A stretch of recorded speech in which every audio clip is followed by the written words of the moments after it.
LSF was on your side yesterday. Okay, first of all, I'm going to clarify something. I've seen multiple people and sentiment shifting, being like, I always knew Denims had a strong case. I saw so many of those comments, all right? And I just want to say, suck my. No, you weren't. I'm watching. So, we have a lot to talk about today. Yeah, I was thinking about talking about the weather, maybe? Should we just talk about the weather? It's nice and cloudy outside. No, all in all honesty, okay?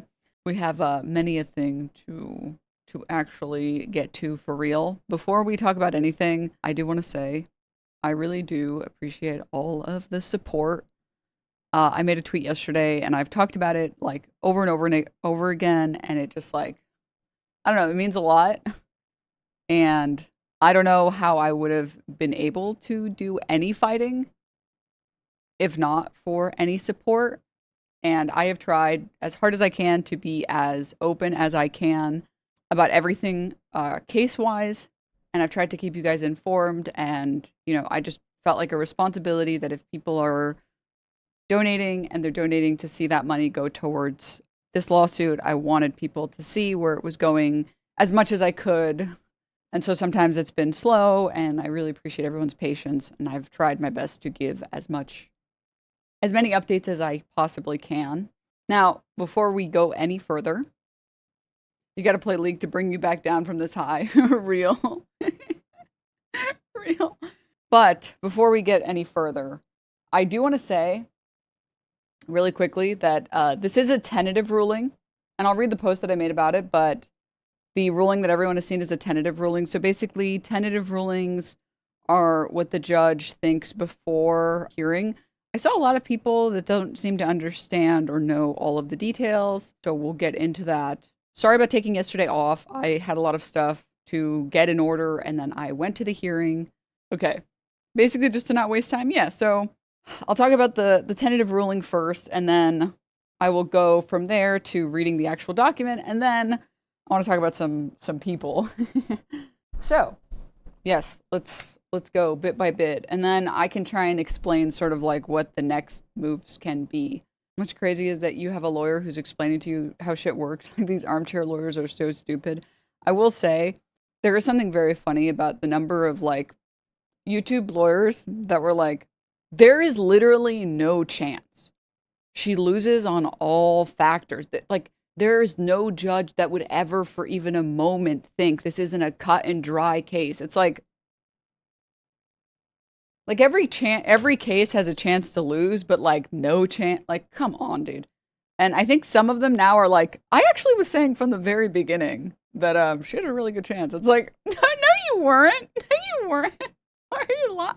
The Dow. Why are you lying? What the heck?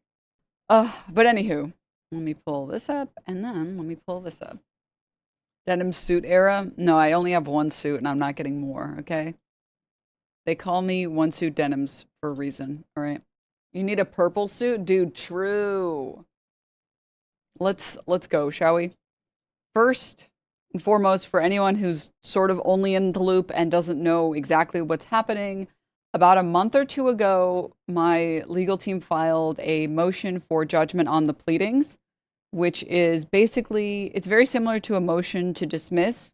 You're basically telling the judge, like, you can just assume everything that the plaintiff is saying is accurate and is factually correct. And even despite that, the facts of the case favor us, and you should rule on it now, and you should rule on the pleadings. That's what we filed about like a month or two ago. And unfortunately, with legal matters, honestly, with this, like for a federal court, this is pretty fast. Everything has been developing really fast, even though it's like a federal court, which is really cool. So I have been pretty happy about it because I heard you wouldn't get a hearing until October. Well, originally that would be for like a summary judgment, but we decided to move forward with a motion for judgment on the pleadings instead, or like not instead, but immediately. And then we did. And I saw a lot of people saying that Ethan still has to reply or whatever. But the reality is we I'll just pull it up. I think that's the easiest way to show you guys. Yeah, so we filed our motion for judgment on the pleadings. I believe this is the day, April 17th. Or we either did it on the 15th or the 17th. I don't remember, but this is when the court took notice of it. And then they replied on May 1st. So we issued a document. Here it is. I'll pull these documents up. So yeah, this was our original document, motion for judgment on the pleadings. This was the original one that we had filed. And then 2 weeks later, Ethan replied, basically making their arguments on why they disagree. And then we replied back, obviously. So they made the arguments that they wanted to make in this reply basically a month ago. So the hearing is basically, the most layman way to explain it is that the hearing is just in case the judge feels like there was something that was missed, or in case you feel like the judge missed something, you can talk about it. And sometimes judges will release tentative rulings, and the tentative ruling is basically saying, this is how I'm probably going to end up ruling on this. We're still going to have the hearing anyways in case there's anything left to think about, and then we'll have like a final ruling. So this was so I wanted to read this out. This is what I posted yesterday. What a crazy 24 hours, man. The tentative ruling feels a little surreal. First, I want to say thank you to everyone who has supported me, believed in me, helped me get here. I could not have done this without all of you. For those who are unfamiliar, tentative rulings are sometimes published in advance of hearings in the interest of streamlining the hearing. The tentative ruling is the position of the court before the hearing, so the fact that the tentative ruling is to grant my motion for judgment is incredible news. The hearing was earlier today, and the judge has taken the matter under submission, and an official ruling will be issued, hopefully sooner rather than later. I'm feeling very optimistic. I'll be going over the document tomorrow on stream. So, yeah, the judge basically, the hearing was on the 5th, on Friday, and the judge released this document on, I believe it was the 4th. And the tentative ruling basically says that they want to grant the motion for judgment on the pleadings and that they find that my work is fair use. And a big reason why tentative rulings are so important is because it's very rare that they are changed. So here is the tentative ruling. I figured that we could just read it together and we can go over everything. I make 6 figures selling YouTubers. Denims is cooked thumbnails. What am I going to do? Yeah, so reversal is pretty rare. It's pretty rare. But the other thing too is the content of the ruling is very good for me. And a lot of it is very damning, I would say, for Ethan's case. And the fact or the idea that, it's not impossible that a judge can overrule, or not overrule, but that the judge can change their ruling or change the decision, the original decision. But your lawyer would have to provide a lot of evidence to convince the judge not to rule that way. So I feel really good. Oh, all right. So we could go ahead and read into it. Oh, and then something else that's very important. So it could be anywhere. So just so we're all on the same page. So we still have to wait anywhere from 2 days to 2 months for the judge to officially publish a final ruling. Right? So maybe on Monday, we'll figure out what the final ruling is. Maybe next week, maybe the next week after that. I don't have a time, unfortunately. So yeah, we have a lot of stuff to wait for, I guess. And even if the tentative ruling goes through, Ethan could potentially still appeal. I have to say, one really sad thing about, I almost feel a little bit bad for Ethan because a lot of the people that are on his side are some of the most anti-Semitic people I've ever seen in my life. It's kind of unbelievably disgusting that if these are the people rooting for you, man, I would hope that there would be some introspection. But anyways, yeah, so we still have to wait for the tentative ruling to go through. It's pretty rare that tentative rulings get changed. If it doesn't get changed, Ethan can still appeal. And then if he appeals, obviously the case would go on even longer. But if he doesn't appeal, there is technically still the other case. So he's suing me for the content nuke, but he's also suing me for the countdown episode, the podcast episode before the content nuke. As you guys would imagine, the reason he hasn't really focused at all and talked about the content, the episode at all is because I think it's a lot harder to drum up support for the episode, especially when like he has spent all that time saying like I'm releasing my copyright. Like no. Like it's totally fine. Like you can watch my episode. I'm not gonna. So yeah, and like especially after his debate with XQC where he was talking about what the thing that he really wants to defend is like YouTubers that put a lot of like time and soul and heart into a video and then like one streamer watches it and says like 5 words or whatever. But that's not the spirit of like the episode. So he hasn't really talked about it at all, but that is technically still on the table. So yeah, there is still a journey, okay? But we just don't know what's going to happen yet until I don't know, we find out where this motion goes. Will you have to pay your attorney's fee if the judge rules in your favor? It depends. It just depends.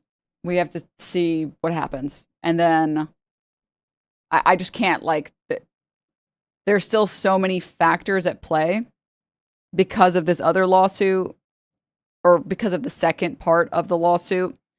And there is still so much at play because he can still appeal. So, yeah, there's still a lot to get to before we can do that. Mike seemed to find that unlikely, but it's possible. Yeah. So, also, a lot of people seem to think, it makes me happy to see, but a lot of people seem to be like, you can sue him now for all of the money in the world. But the reality is, like, if I was to get any money back, it would be for lawyer fees and only lawyer fees. Unless I would start a whole new lawsuit. But, yeah. So, are you going to get to demand a ridiculous on-camera apology? Well, no, because that would be part of a settlement, and I don't see why would he go for a settlement like that when he can just drop the lawsuit, right? A judge can't, like, require someone do something. You can only personally sign off on a settlement. So, yeah. Okay. So, yeah, there's a lot to still discuss and still get to, and it's not over till it's over, is what I'm saying. But everything is boding really, really well right now. So I figure we can get into this, and then we'll go from there. All right. Suing people is very expensive, chat. Well, it's not even that. It's not just that it's expensive. It's just that it's like very time consuming, right? So like the reason why settlements are really popular is because technically you're gambling when you take something to court, right? Because you don't know how a judge will rule on it. And then also the fact that this is like a public lawsuit, like, sorry, all lawsuits, well, I don't actually know if all lawsuits are public. I'm pretty sure all lawsuits are public. But when I say public lawsuit, I mean it's in the public eye and people are talking about it all the time versus like, you know, some random dispute between you and another person. So there is not just like, you have to have the stamina for the court, but then you also have to have the stamina for like the internet, right? I can't believe these people are still sending these messages, by the way. Most of these people, I think, have finally grown a brain and stopped, but it's funny that these people are still saying it. Probably not a gamble in this case. You don't have a chance of winning. Please don't go to trial. Please. The last of the foot fungi. Please don't go to trial. Oh my God. One important thing to note about fair use, everyone, is that there are like the 4 pillars of fair use, and the most important one is whether or not like the work feels basically transformative. And this is actually one of the very few places in a court of law where it's very much so like a you know it when you see it sort of thing. Because there isn't like an objective measure that is used, and in fact, courts have said explicitly that there should not be an objective measure used for transformativeness. Like, you don't have to meet a particular quota, right? Of like words said or level of transformative, right? You know when something feels transformative and you can explain why it feels transformative. And then obviously the opposition's job is to say, no, it's not because this and this and this, right? But yeah, so we will see what will happen, but we will get to everything bit by bit. Let's go from here. So again, this is the tentative motion. So the tentative motion can still be changed. It's just pretty unlikely, and it's uncommon that tentative motions are changed. All right.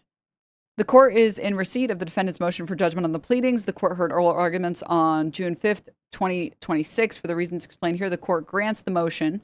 Background, plaintiff, TED Entertainment, sued defendant Denims. Plaintiff brings the following claims for relief: direct copyright infringement against Denims and contributory copyright infringement against the H3 Snark mods.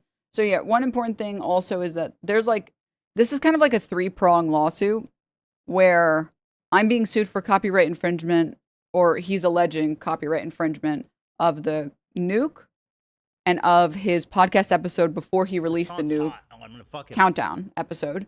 And then he's also suing the H3 Snark mods for contributory content copyright infringement. So the mods linked to my stream, and therefore they also are, they had contributory copyright infringement. But like, yeah, all right. We'll get into all the cope after the reading of the document. All right, let's continue. How is that your fault, though? Well, I'm not responsible for that. Like, that's not, but they're getting sued for that, right? Plaintiff is a production company that produces content for social media, namely YouTube. Defendant is an online streamer who releases content on social media platforms, namely Twitch. Plaintiff, through its owner, YouTuber Ethan Klein, filed this action seeking statutory damages against the defendant for her alleged live stream reaction to the plaintiff's tragicomic documentary entitled Content Nuke Hassan Piker, The Nuke. Posted on plaintiff's YouTube channel, January 31st, 2025, the nuke centered on allegedly controversial political ideologies of the alt-left Twitch streamer Hassan Piker regarding the Israel-Palestine conflict. The nuke contains, quote, original footage, highly edited montages, parodic skits, and archival materials. The nuke can be divided into 7 sections.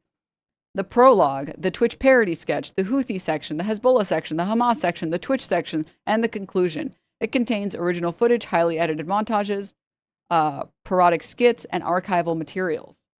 The first section walks the audience through Ethan's thesis of the nuke, that Hassan radicalizes his audience with genocidal anti-Semitic terrorist propaganda. The second section involves a parody, mocking how Twitch has embraced Hassan's extremist rhetoric. The third section focuses on how Piker allegedly radicalizes his audience by glorifying and disseminating Houthi propaganda. The fourth section focuses on Piker's interactions with Hezbollah propaganda. The fifth section focuses on Piker's interactions with Hamas propaganda.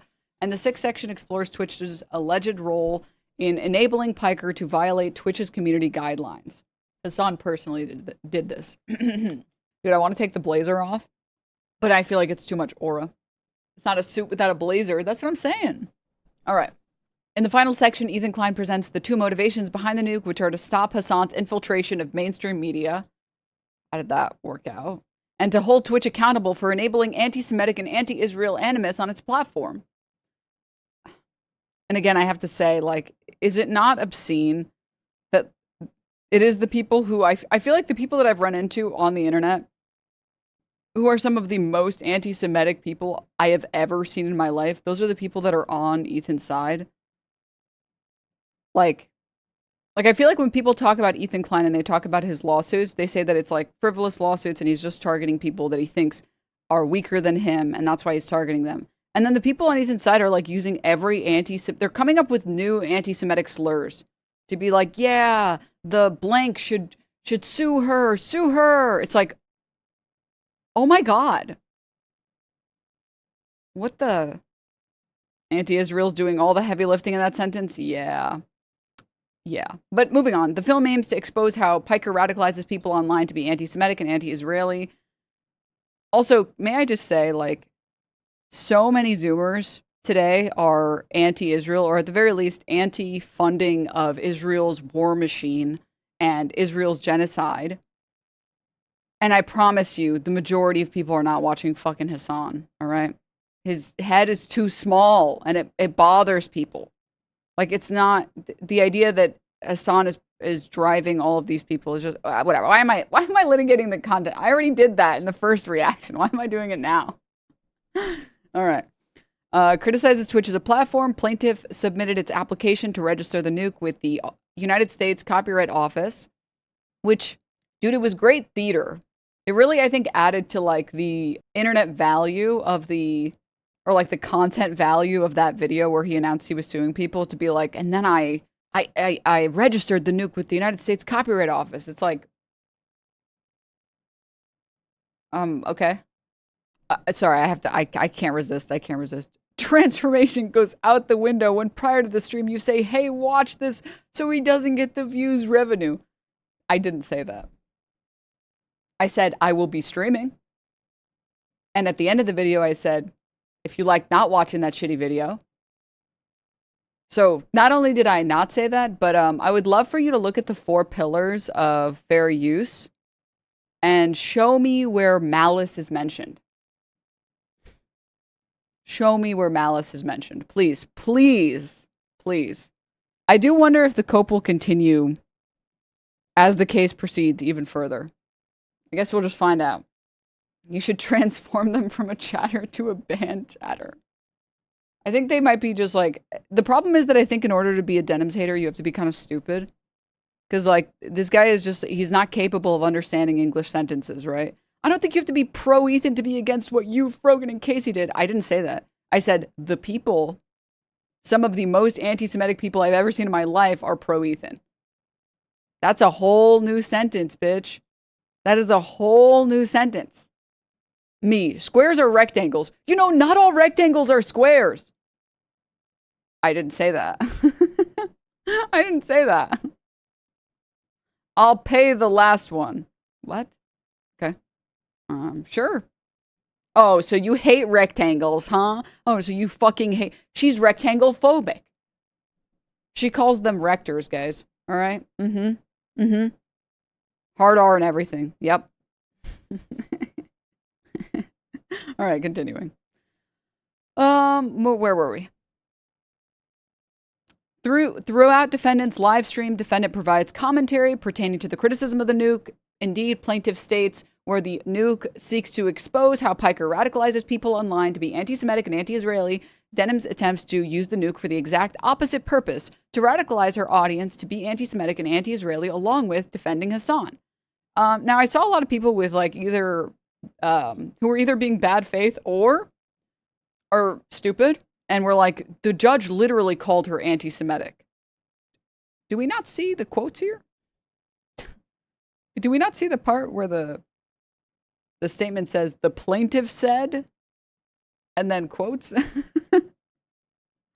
Is it both? I don't understand.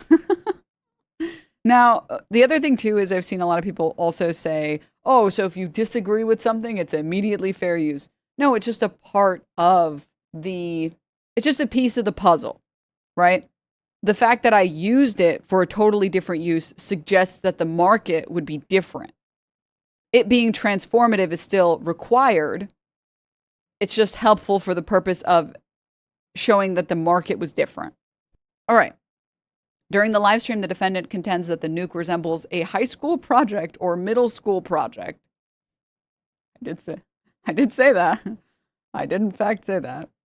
Defendant also complains about the documentary's editing, the sources the documentary relies upon, and supposed inconsistencies of Klein's statements, and that the video treats the audience as morons as it allegedly attempts to trick them. I also did say that as well. Well, there were like, I remember there were a lot of things in the original content nuke that were kind of obscene. Like the presentation of, what's his name? Oh my god, I'm blanking. The Houthi kid. And just being like, well, there's a picture of him with a gun, and here he says he's a soldier, which means he's a terrorist. It's like, you don't use this standard for Americans. What the fuck? If the only requirement was someone calls themselves a soldier and they have a picture of them with a gun and they're a terrorist, like 50% of Americans are terrorists. So yeah. Yeah. And then there are things that he doesn't like cite and socialist. As further support of defendant's commentary throughout the live stream, the complaint states the defendant frequently makes comments that are later contradicted by the nuke itself. Now, what this entire paragraph is basically just saying is that in Ethan's lawsuit, he shows multiple instances of me commenting and disagreeing with him and, quote, transforming the content. Like, in his argument, he shows how I was criticizing his work. And it's a very key factor of fair use that what you say does not have to be correct. It does not have to be pleasant to listen to. You can do nothing but spout like nonsense and it's fine. The question is whether or not the work has become something new. whether or not a 4-hour live stream where I say a bunch of wokey McWoke things has fundamentally changed the experience and fundamentally changed the work. Could we think about that? Like, is the viewer's experience the same if they watch your video versus the original video? Is that the test? That's very close to the test. Well, the test is more complicated than that, but you can simplify it down to, does it feel like the work is different? Right? Isn't claiming you're doing the opposite admitting that you've changed it correct? Well, again, it's a piece of the puzzle, right? Where market harm is most obvious is when the use of the work is exactly the same as the secondary usage of the work. This is actually the reason why, pretty comically, the reason why I've talked about how there are YouTubers that I don't really watch that much because I just don't have enough to add to the work. We used to watch FD Signifier on stream, but the problem with watching FD Signifier is that a lot of the time I'm just like, yeah, based, yeah, based, yeah, based. And then it just becomes an Asmongold stream. And I'm like, because what he's saying is true. And it's hard to find things to criticize or things to add when bro is just spitting, right? Build upon, extrapolate on. And usually you'll find like a couple sections here and there and that's it, right? Whereas when you're watching something that you disagree with, there's so much to add. There's so much to go in and say, like, this is totally incorrect because of here. And then this is incorrect because of this. And this is incorrect because of this. So, continuing. Defendant offers further criticism of the subject documentary during her live stream. Following one of the documentary's creators' criticism of Piker's apologia of China's genocide of the Uyghurs, defendant comments on the treatment of the Uyghurs. So much of American media is focused on pointing out how evil China is. There's a typo here, stating that disabled Americans lose disability benefits when they get married, incarceration levels in the United States. Additionally, during the live stream, and then before I get any further, I also see people talking about this and pretending like this is totally off base. One of the major arguments I've seen online is like, oh, so you can just go on unrelated tangents and it's totally okay and it's totally fine and that's fair use. It's like, no, it was a very related tangent unless you're a fucking idiot and you don't understand how tangents work. I'm talking about the treatment of Chinese people in China. And I'm saying that the standards that we use to criticize China are obscene relative to the standards we use to criticize America. In the United States, you criticize any part of America and you fucking hate America. You hate everything about America and you should move and pick up your bags and go to a communist China if you love a communist country if you love communist countries so much, right? But what's the copy pasta where it's like there was the original like China copy pasta and someone turned it into like the America copy pasta where it's like, it's got, I don't know if anyone knows what I'm talking about. If someone has that copy pasta, please post it. Very vague. Yes, someone got it. Very vague. It's okay. Because I know my homies got me. This one. Trail of Tears, Jim Crow, segregation, human rights, Citizens United, safety, high-speed rail, strong mass line, Republic of Hawaii, 13 colonies, Vietnam, Afghanistan, Iraq, Edward Snowden, Scientology. There's one more that has Tulsa in it. Yeah, NSA, mass surveillance, Kent State, Church of Scientology. Yep. This is the other one.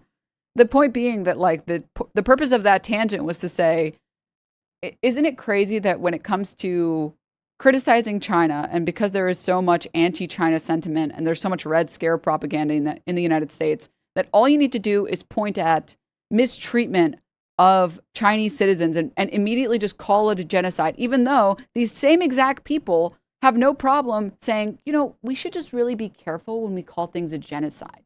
Are we just 100% sure that what's happening in Gaza is a genocide? I just think we should be a lot more careful. Like, is it bad? Yeah. And then when it comes to China, it's like, well, they're clearly genociding everyone. It's like, whoa, what's with the double standard? There is no doubt that there are plenty of articles talking about the mistreatment of Uyghurs, talking about the civil rights violation. To go from there to genocide is obscene, especially when your level of criticism for America is, it could just be better. Because I would argue that, and I don't think it would be very controversial to say, that modern day slavery is in the United States in the form of private prisons. It is unbelievably difficult for felons in the United States to rehabilitate and to reintegrate into society. Being a felon completely destroys so many employment opportunities, so many housing opportunities. And if you fuck up your life by having a gram of weed on you when it was illegal. And there are, by the way, still people sitting in the United States, in prisons in the United States today for having some weed on them. Not like a couple kilos of weed, just a couple joints. There are people who have gotten felonies for that, like whose lives are so destroyed because of that. And then if you look at within the prison system, we pay these people pennies on the dollars to do like factory work. Like it's obscene. If you want to, I don't like criticize China, sure. But if you only ever criticize countries when it's China, but you have no interest in criticizing the country that you actually pay taxes to, that actually funds any of what I would argue are civil rights violations, because they overwhelmingly target Black and brown communities, then you don't actually care about calling out injustices in the world. You care about furthering anti-China propaganda. And I'm just over that. I'm just so over it, right? But the point being, that's still a related point, but I've seen like the cope that it's like, she just goes off on tangents that don't make any sense because I'm an idiot and I didn't understand how those 2 points connected. It's like, well, that sounds like a personal problem, man. That doesn't sound like my fault. So we can continue. Additionally, during the live stream, defendant challenges Klein's perception of Piker's sentiments regarding the interaction between imports and fleeing of Jewish people from Israel, disputes Klein's accounts of the events, of the occurrence of sexual violence, of hostages, critiques Klein's discussion of Twitch's enforcement and moderation decisions, discusses her perspectives on Zionism and Judaism. All right, that was all pretty straightforward. I'm trying to think if there was anything I wanted to add to that. The judge is just basically saying, or at least this tentative ruling is basically saying that here are all the instances where you even agree. Here she is saying things to try and rebut what you said. All right, continuing. On June 19th, 2025, plaintiff filed the complaint. On April 17th, defendant filed the instant motion. So this is just a description of the facts. So Ethan filed his lawsuit June 19th, 2025. We filed our motion April 17th, 2026. So 2 months ago. To which plaintiff filed his opposition, to which defendant filed her reply. And again, this is what I mean when I say a lot of people are like, it's not over because Ethan hasn't even had a moment to make his argument. It's like, what? He had like 13 pages or something where he made his argument. Huh? Oh, hi, Wormy. Look at her. Oh, yes. What is it, Wormy? Yes, Wormy. You have been so annoying lately, Wormy. I don't know what's gotten into her, but she's not acting like a cat. She keeps acting like a dog, and it bothers me. She keeps like all day, every day, she just wants me to play with her, and then she meows, and she's so fucking loud. And of course, she never does it on camera because she's a good worm. She's so polite when there's company. All right, maybe I am I must be super evil. I have a cat that I'm stroking while I'm playing my game, while I'm reading my motion. Maybe I'm the evil one. I've got the evil cat. No, she's not evil. She's so sweet. Oh, yes. Oh, yes. Oh, yes. Wormy. Are you trying to get fur all over my blazer? Yes. Good Wormy. All right. This is villain activity. Yeah. God, she's so weird. Why does she sit like this? She sits like such a freak. All right. So I want to reply to this. I guess I'm dumb, but how could you transform a video you can't edit? You're just doing your commentary and fact checks and such, or am I missing something? I mean, commentary and fact checking is transforming a video, right? Again, the court basically is asking whether or not it feels like the original film or the original movie or the original work is different. Maybe a better question to ask is if your friend was showing you a YouTube video, right? It's like a 30-minute YouTube video. And every 30 seconds, they're pausing and being like, okay, so what you need to understand about this is blah, blah, blah, blah, blah, blah, blah, blah, blah, blah, blah, blah, blah, blah. And you're like, dude, can you just press play on the video? That person is impacting the original work, right? You are not experiencing the original work in its intended form because it keeps getting interrupted. So yeah, that's what transform there means. Continuing, legal standard. This stuff is pretty boring. The legal standard section is pretty boring. It's just basically maybe it's just because I've read so much of this stuff at this point. I've just read these same court cases over and over and over again. So they're just describing what the standards are for fair use. But we'll get through it. After the pleadings are closed, but early enough not to delay trial, a party may move for judgment on the pleadings. A motion for judgment on the pleadings under Rule 12C is functionally identical to a motion to dismiss, and the principal difference is the time of filing. So that's why I was saying earlier, the motion for judgment on the pleadings is effectively the same as a motion to dismiss. So we're effectively filing a motion to dismiss, and we're just telling the judge, hey, you should just dismiss this. Okay. Continuing, the same standard applies to motions brought under either rule. Thus, the issue presented by a Rule 12C motion is the same as that posed in a 12B6 motion, whether the factual allegations of the complaint state a plausible claim for relief. A claim has facial plausibility when the plaintiff pleads factual content that allows the court to draw a reasonable inference that the defendant is liable for misconduct alleged.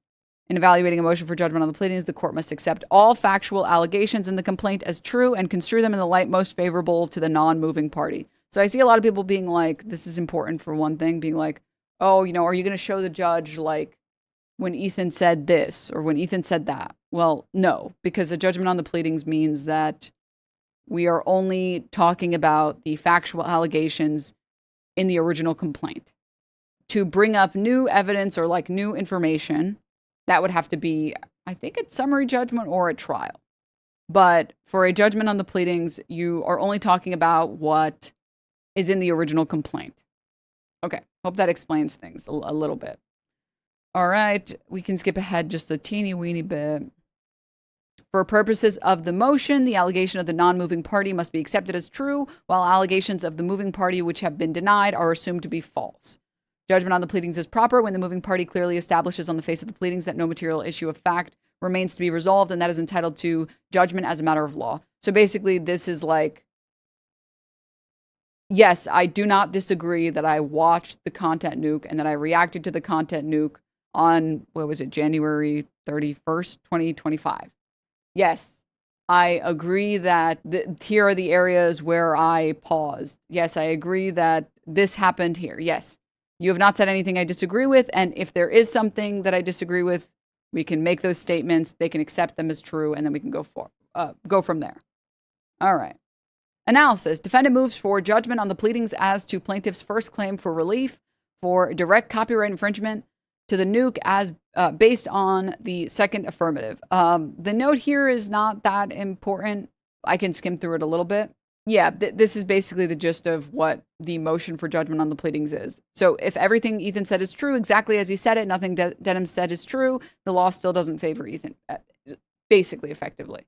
No, I did not see Ethan in person. He was streaming. He was doing a show. Plaintiff requests that the court take judicial notice of specific documents and court records. First, plaintiff requests that the court take judicial notice of a video entitled The Big, the Bold, the Beautiful, which was a reaction video to the work Bold Guy versus Parkour Girl in Haas versus Klein. So this is Ethan Klein's original copyright case that he won. Likewise, plaintiff requests that the court take judicial notice of a video titled Bold Guy versus Parkour Girl, which was the plaintiff's work in Haas. This video title was also filed in the Haas case. The court finds it appropriate to take judicial notice of the existence of these two video files. So basically just the two videos of the original Ethan Klein court case. And then also request judicial notice of the complaint filed for Frogan and for Casey Tron, and then take notice of the H3 Snark mod order by Honorable Sally Kim, and judicial notice of the video file for, I think this is Casey's case. Plaintiffs has not asked the court to take judicial notice of the truth of the contents of these videos. All right. Now, defendant moves for judgment on the pleadings as to plaintiff's first claim for relief for direct copyright infringement as to the nuke, based on the second affirmative defense of fair use as pled in defendant's answer. The fair use doctrine is an equitable rule of reason that permits courts to avoid rigid application of the copyright statute when on occasion it would stifle the very creativity which that law is designed to foster. So, TLDR, the judge was an antiseptic snacker. I saw antiseptic is the new word. It's pretty good. What was I trying to say? Oh, yeah. Basically, like, the entire purpose of copyright is to protect people's creative works. And when copyright becomes so rigid that other people cannot even interact with those works and create new original works, the copyright law is failing effectively. So I hope that makes sense. The fair use of a copyrighted work for purposes such as criticism, comment, news reporting, teaching, scholarship, or research is not an infringement of copyright. So when you react to a work or you transform a work, it is not copyright infringement. It's fair use to do that. You can do that. We want to reward creativity, and if we are punishing creativity because the copyright rules are too stringent, they are not working effectively. All right, continuing. The 4 non-exclusive factors courts consider when determining fair use are: 1, the purpose and character of the use, including whether such use is of a commercial nature or is for a non-profit educational purposes. So the first factor is the most important. Basically, it's saying, like, what is the purpose and character of the use, and what does the use feel like? So the new product that was created, what does that new product feel like? So someone, for example, burning, no one does this anymore, but like someone, for example, burning copies of, The Little Mermaid and selling them, that the purpose and character of that use, there's nothing transformative there. That purpose of the use is to sell this work and profit off of the same work for the original. There's nothing that's been added there, right? Whereas the purpose of my work was to debunk his tragicomic documentary. That was the purpose of the work. And that is why people came to tune into the stream, because they wanted to see everything that Ethan said that was wrong and factually incorrect. And they wanted someone to break it down. That was the purpose. For a second, I thought you meant actual burning. No. What the hell is she doing?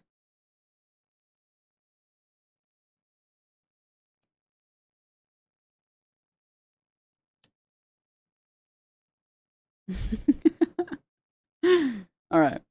The nature of the copyrighted work. The amount and substantiality of the portion used in relation to the copyrighted work as a whole, and the effect of the use upon the potential market for or value of the copyrighted work.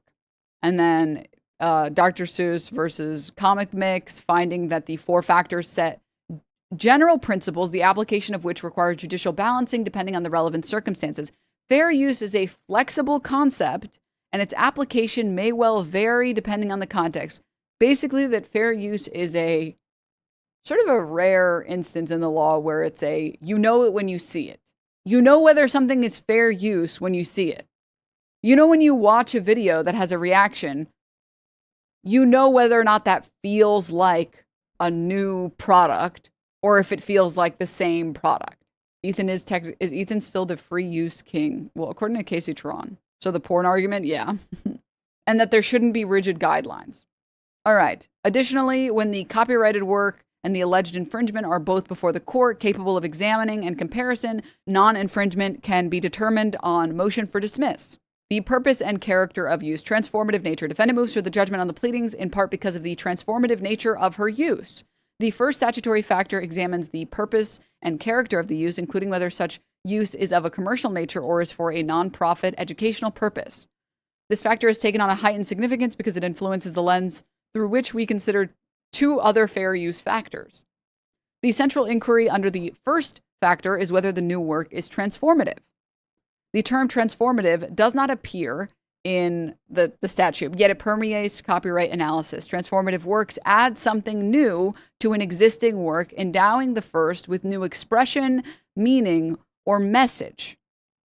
So, like, I would argue, I don't have the clip on hand. Maybe somebody else does. Do you guys remember when Ian put out the content cop on Ethan, and then Ethan reacted, and he added something new to the work? Where he was like, oh, that plushie in the background. I gave him that plushie. We were real homies. We were real homies because of that. That added to my experience of the work. That was something that was in there that was not in the original work. And it made the rest of it cinema. It made the next 5 seconds cinema. I don't know that I have it. If someone in here has to have the clip. The plushie that Ian fucked. Yes, the one. That's the one. That plushie changed everything. The what? The huh? I have no idea what we're talking about. It's okay. If we don't have the link, just if you know, you know. If you don't know, it's all good. You're not missing too much. Wait, no way. Someone found it. Is this the right timestamp? Is 1 hour? Okay. I was like, I don't think this is the right timestamp, man. Bro looks like he just went to the menu and was like, I'll take that one, that one, that one, that one, that one, and that one. Cringe, bro. I forgot about the tattoo. Oh, I mean, so far, this is just pathetic. What if he's suiting up to defend you? Maybe he agreed with that clip where you said, "I'll." Stop. No, not this. A little bit further, a little bit further, a little bit further. Okay, I think it's here. Bro, just to give you an idea, he puts this here. This is like a extremely rare dunny that we gave them. Okay, the plushie in the background, I guess, is called a dunny. I don't know. This is an extremely rare dunny that we gave them. This is like ancient lore stuff, but like we made a special one just for them. Like actual friendship stuff. It's pretty nuts.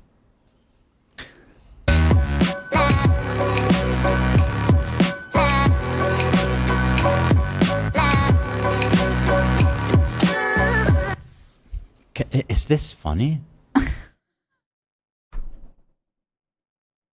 Yes. Like, tell me if you guys disagree. At the very least, this section of the video, that was additive. A new product was created that without his commentary, that clip was just weird. I was like, okay, I guess he's humping this pillow or whatever. Okay. And then he made the clip legendary. He is the legend. He transformed that clip and made us something new. It was way more, it was not funny before, and he made it funny with the commentary. Oh, Wormy. Good Wormy. So, like, that's the general idea about fair use. The general idea about fair use is, did the secondary usage of it create something new? I would argue in this case, there is something new that has been created. There was something new that was created. And that's also what I would argue about my stream. Going through every single piece and being like, yeah, this is incorrect because of this. This is incorrect because of that. I completely disagree. God, this editing is so cringe. Oh my gosh, I'm going to die of cringe. This is so silly. I can't believe this. Okay, so what you need to understand about this and this and this and this and this, there is something new that is created. All right, fair use on top of fair use. True.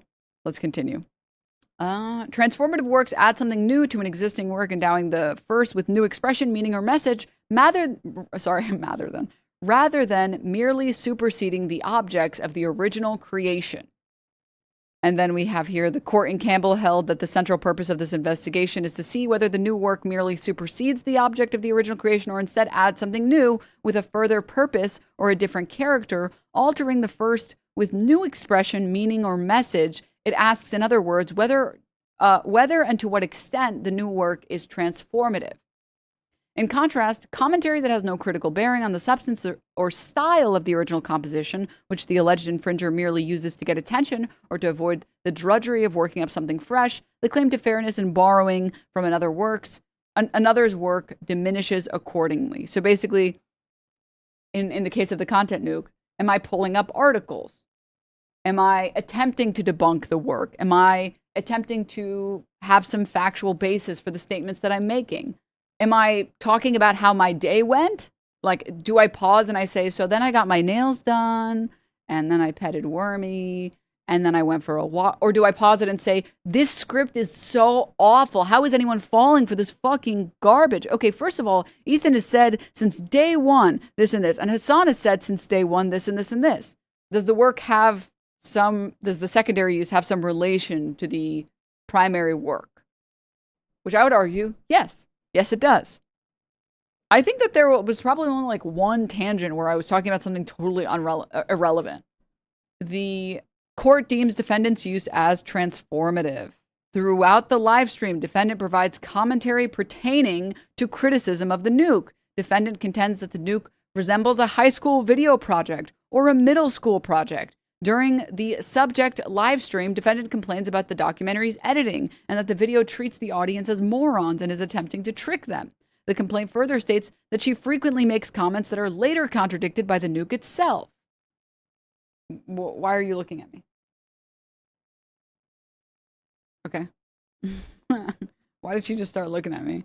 Notably, the fair use inquiry does not ask whether the criticism or parody of the copyrighted work is just or accurate or mean-spirited, but simply whether the use is of the kind that copyright is designed to protect. So let's go back to the Ethan example with the content cop. So he's showing off Ian's tattoos and he's like, Ian's tattoos are so ugly. It looks like he went into a shop and he just like said, give me that and that and that and that and that.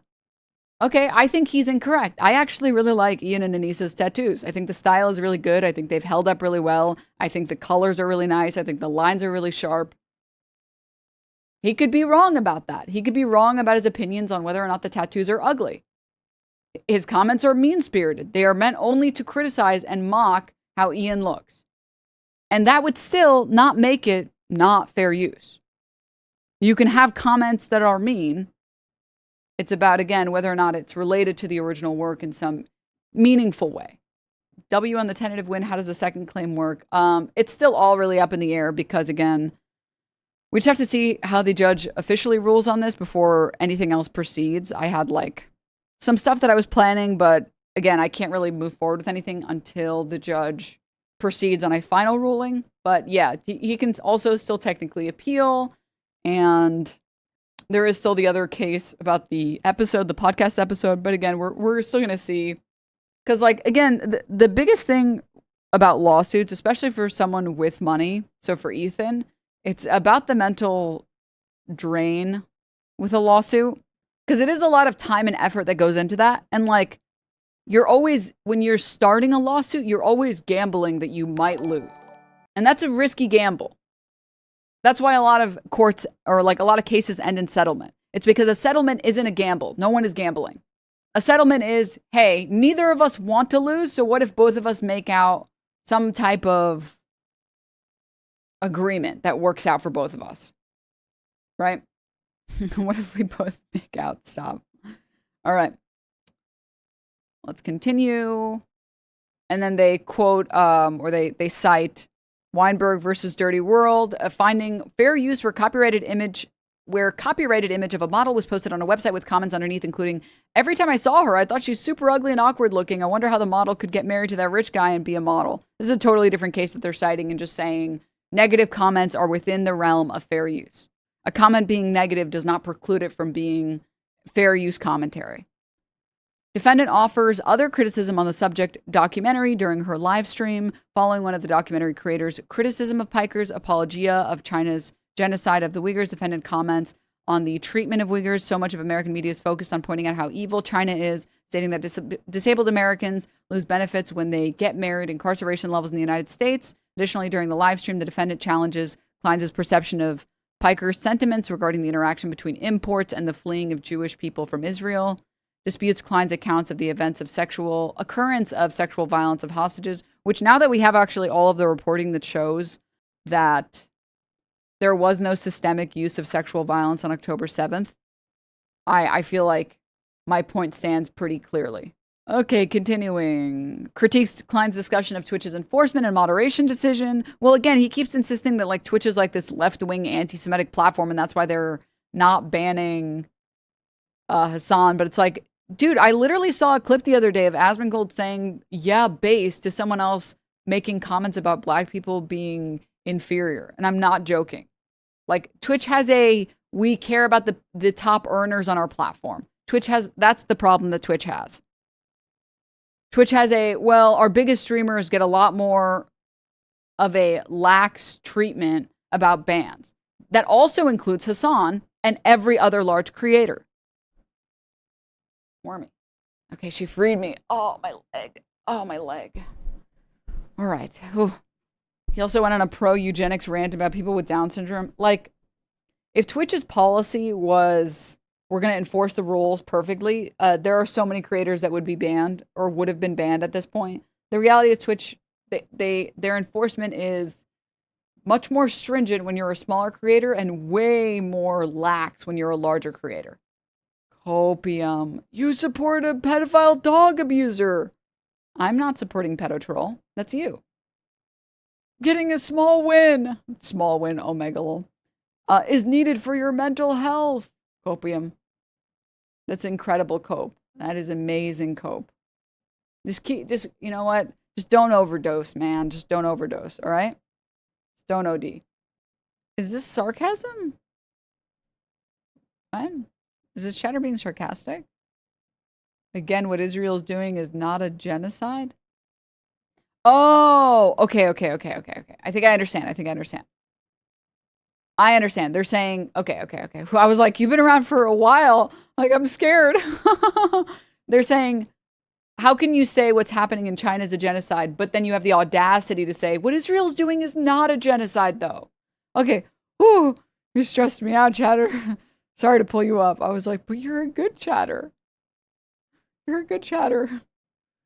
Oh, sweaty. As someone who works in law, that was the first tentative ruling I've seen where the judge cited the plaintiff's complaint in order to rule in favor of the defendant. I think this is just my personal conjecture, all right? But I think that the original document was meant to be primarily public-facing, and I think Ethan didn't want necessarily any of this to go to court. I think he wanted all of it to just be public court, which is why so much of it reads as like, here's everything that she said that was wrong. I can't believe she said this. I can't believe she said that. Why would she say this? She's an idiot. How could she say any of these things?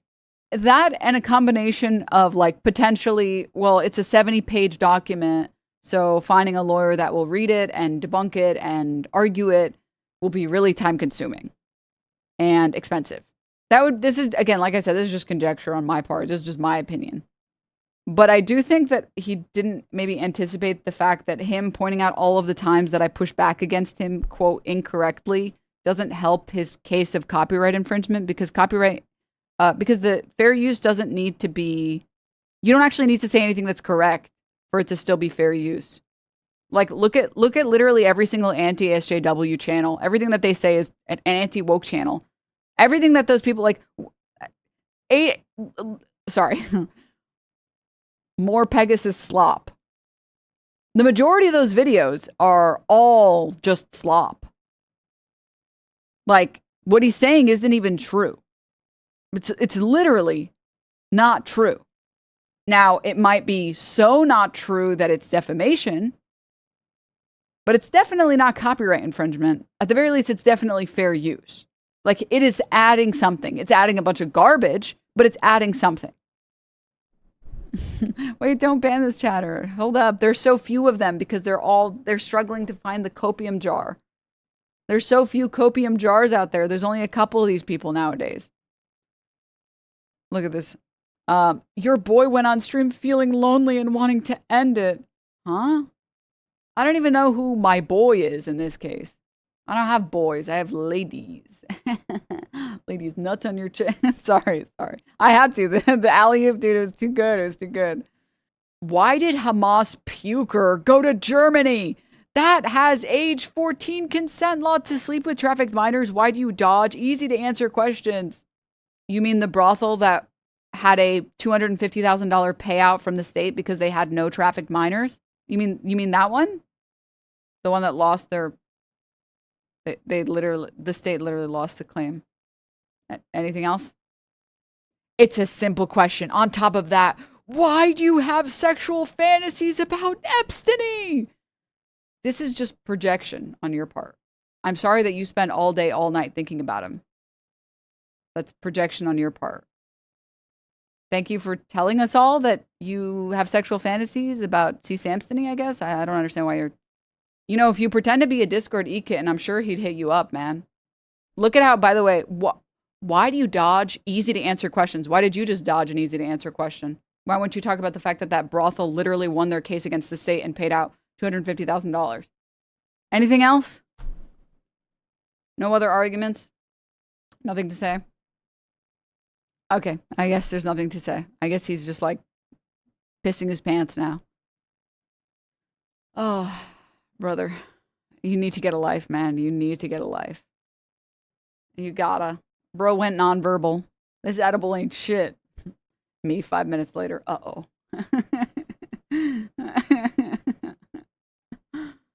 Oh my God. Moving on. Yes, good. The court finds defendants' criticism and commentary within the live stream video to demonstrate the following telltale signs of transformative use. Oh, sorry, 1 second. I don't click random YouTube links from people who are too stupid to make their own arguments. Sorry, you have to be this level of intelligent to engage in the chat. And if you're so stupid you can't make an argument, you need to be like, my favorite YouTuber made this video. Totally owning you. I'm sorry, man. You're either like a teenager, in which case, please no minors in here, or you're too stupid to ride the ride, man. So, good luck. Good luck out there. All right. Telltale signs. The court finds defendants' criticism and commentary within the live stream video to demonstrate the following telltale signs of transformative use. 1. Further purpose or different character in the defendant's work, i.e. the creation of new information, new aesthetic, new insights, and understanding. So basically, the goal of my work was to debunk Ethan Klein's content nuke. It was to say, Ethan has been repackaging this garbage, this anti-Hassan rhetoric for so long. I thought he would come up with something new. And I remember even saying, you guys can fact check me on this or not. I remember even saying, surely he's going to put something new in this video, right? He didn't hype up this video for as long as he did. And he's just going to say, no, like nothing that he hasn't already said, right? And then it was just all, it was like the Houthi kid. And then it was just honestly, can you imagine how much of the time it would have been? How much of that video would have been about the dog if Kaya Gate was before that video? Holy. Yes. And 2, the use of quoted matter as raw material instead of repackaging it and merely superseding the object of the original creation. Basically, that I did my best to let him make his full points and then respond to them and rebut them to the best of my ability. The undisputed purpose. Yeah. Dude, isn't this so true? I was newer to all this, and it was amazing they have all these clips saved on their phones from Hassan for years. You could solve real issues with that kind of dedication. If some of the Hassan haters spent like a fraction of the energy that they spend stalking and cyber stalking Hassan and being obsessed with Hassan, their lives would be good. And they would have friends and family and like hobbies that gave them pleasure, but they're too busy spending all of their time being obsessed with Hassan Piker. It's like, it's actually really depressing. But anywho, continuing. Let's get back to the soup. The undisputed purpose of the defendant's live stream is to contest, criticize, and mock the plaintiff's message, which the courts have found weighs in favor of fair use due to its transformative nature. Basically, when you're criticizing a work, it's much easier to transform that work than when you're agreeing with the work, right? Now, it's not to say that if you're agreeing with a work, it can't be transformative. If I'm watching a video about trains, and I go into these diatribes about how, this particular train model is very efficient because all of the research has shown that this and this and this, and then I press play. That's still, and then I do the same thing, and then they show something else, and then I do the same, and I'm like, okay, well, these particular, that's an interesting train rail. These rails have been used since like 1938, and these are actually some of the best train rails for like this and this and this. That's still transforming it, even if I'm agreeing with the entire work. However, and you guys can probably agree with this pretty easily, even as just like, just people who watch React content, when someone is disagreeing with a work, when you are disagreeing with a work, it's so much easier to find more things to say, right? When you're watching something and you're like, no, that's incorrect. That's wrong. Wait, that's totally incorrect. It's a lot easier to find the information to transform the content when you're mocking or criticizing a work. And they even proceed to cite Ethan Klein's case, saying that the first factor weighed in Ethan Klein's favor in his original case against Haas, as the defendant's reaction video was quintessential criticism and comment, finding transformative use where host reacted to and commented on original videos. That when he was watching that video, sorry, okay, do me a favor and shut the fuck. You know, you can just say shut the fuck up. You know, you can say, you don't have to censor your words. You can say STFU, or you can even write the word fuck in here. You can actually, you don't have to be scared. It's not a scary word. And also in response to that, no omega lol. No. Oh, God. All right. Continuing. Oh, so when I'm reacting and I'm transforming, it's all, oh, pausums, pausums, shut up, you're talking too much, stop talking so much. And then when I'm not, it's like, you're not reacting hard enough. Pick one already, goddammit. All right, moving onward. Where were we? Yes, quintessential criticism, finding transformative use where the host reacted to and commented on an original video. Again, basically saying that when you are reacting to a work and you're disagreeing and you're arguing the entire time, it's a lot easier to find how that's transformative. Because even in Ethan Klein's works, like, he doesn't say anything of substance against the Haas video, right? He doesn't, like, comment on why something isn't or isn't parkour. He doesn't explain, like, the details of parkour. He's not a parkour expert. He just says, God, this guy is so fucking cringe. Look at him. I bet he thinks he's so cool. And that's the whole video. The whole video is him goofing on him, memeing on him, making fun of him. And that passes fair use. Your work can be exclusively just criticizing and mocking someone, and that can still be transformative. In fact, it can weigh in favor. So this was the case that I was pretty excited about, and I wanted to talk about it for a very long time, but, you know, I had to wait. Congrats on this. I was almost gaslit into believing the other side must have had some merit based on how adamant some of these guys were online. Just a pack of dummies, honestly. Didn't know you were in the toilet for most of the video, according to some people on Reddit. My favorite part about the copers on Reddit is the people, or like not on Reddit, but just anywhere, the people being like, oh, so you can pause a video and stare at the camera and say nothing, and that's transforming it. It's like, you have lost your mind so thoroughly. You think I spent 2 hours doing this?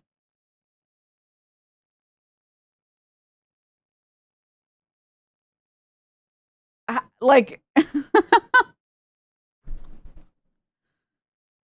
how disconnected from reality do you have to be? God forbid you go and watch the original reaction. God forbid you see something that might prove you wrong. Oh my God.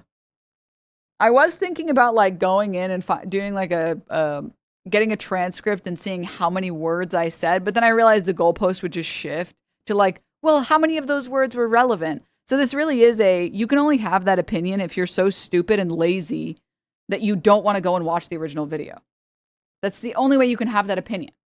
So if you're still going to keep coping the entire way through, then that is what it is. I went and I watched it on 2X yesterday, and it took 3 minutes to be like, yeah, this is obviously transformative. Well, again, that's why a big part of the test is very much so like does this, when you're consuming it, does it feel like a new product? Yeah. Are you going to be able to get your legal fees back? It's just too up in the air right now to make any comments about that. It's possible, but it's also like, it depends on whether or not this gets appealed. It depends on whether or not the rolls are gone, people. There will be how the next lawsuit will proceed. It depends on a lot of factors. So we'll see. Since you're already in your suit, can we review the NMP divorce result video next? Why did he make that video? Sorry, I'm going to be very honest. And you know what? I've always said, if you can dish it out, you should be able to take it. And I've never had an issue ever with people criticizing me. Go for it. I might criticize you back and say you're a loser. But as far as I'm concerned, if you make content on the internet and I make content on the internet and you want to make a video calling me an idiot and a dumb bitch, go for it, man. Go for it. Sure. I think it's fair. I think especially if your content is making fun of other people and their content, I think it's fair game. I think it's fair game. I've never had an issue with that. So I'm going to criticize NMP, and if he wants to criticize me back, he's more than welcome to. No, you mean to tell me that divorce lawyers are going to try and get terms that are best for their client that are unfair to you? Shocking. Sorry, I watched it. I was so bored the entire way. I was like, wow, she tried to get more money from you. I personally am shocked that a divorce lawyer would do that. I'm personally shocked that a divorce lawyer would do that. It's like, that's what divorce lawyers do. Divorce lawyers are just like, yeah, and you should also ask for this, and this, and this, and this, and also this, and also this. Like, that's, you know, Wake reacted to the video. People were being so disgusting towards Melina in his chat. I mean, again, it's like, you're going to defer to your lawyers, right? And I have heard that divorce lawyers are particularly skeevy. I guess I haven't dealt with a divorce lawyer yet. So maybe sometime in the future, I'll keep you guys in the loop. Never say never, am I right? But yeah, I'm not surprised by that. Can't you argue that returning your lawyer fees would be in the interest of the public good, as that would allow you to finally afford to buy Expedition 33 and play it on stream? You know, I think that might work. I think that might work on a job. Stupid. All right. No, but I just don't. Also, divorce court is something that doesn't really impact the rest of the internet. Copyright law does impact the rest of the internet, which is something else I'm going to get into very shortly, which is, it's actually crazy how many people benefit from, like, there are so many content creators that benefit from having more fair use protections. So many of these people, ironically, slop tubers that rely on fair use don't seem to give a fuck about fair use potentially degrading against their best interest. Don't you think it was dumb to spend millions to get an extra $15,000? Who, NMP? I don't know who you're talking about. You're not talking about me, right?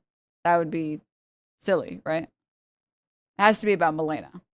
I don't know how much she spent. And I between both of them, no, I'm not talking about you. Okay. Yeah, but like, again, it just doesn't, like, what am I supposed to do with that information? Shove it up my ass? Like, oh, how could they spend a bunch of money on divorce lawyers? They should have just come to a conclusion without the lawyers. Okay. I think it's just like slightly like a bit of a who cares situation.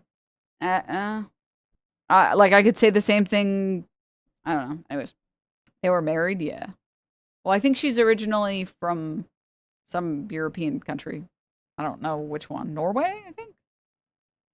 So she probably needed papers if she wanted to be here. And if you're already together and you want to spend more time together, why wouldn't you get married so that you can be together? Okay, moving on from that case. I just don't really care about the case that much. Sorry you had to go through that to both parties. Yeah, I don't really have anything else. I think that's the weirdest thing about that stuff being public. It's like, now what? Like, I don't know. Like, now what? Doesn't really impact anyone's life. It impacted their lives, obviously, but all right. Okay, moving on. Back to things that relate to the internet. The facts here closely align with those in Stebbins versus Alphabet. In Stebbins, the court found that the subject live streams to be highly transformative works because the live streams involved the viewing of the subject video for seconds at a time before pausing to respond and critique the subject video. So basically, there is this case, Stebbins v. Alphabet, and this guy made a video about Fallout 4. I think it was about one of the Fallout games. I think it was Fallout 4. And other YouTubers reacted to it, and they did this long, extensive react, and they watched the whole thing on their live stream. And the people reacting won their lawsuit.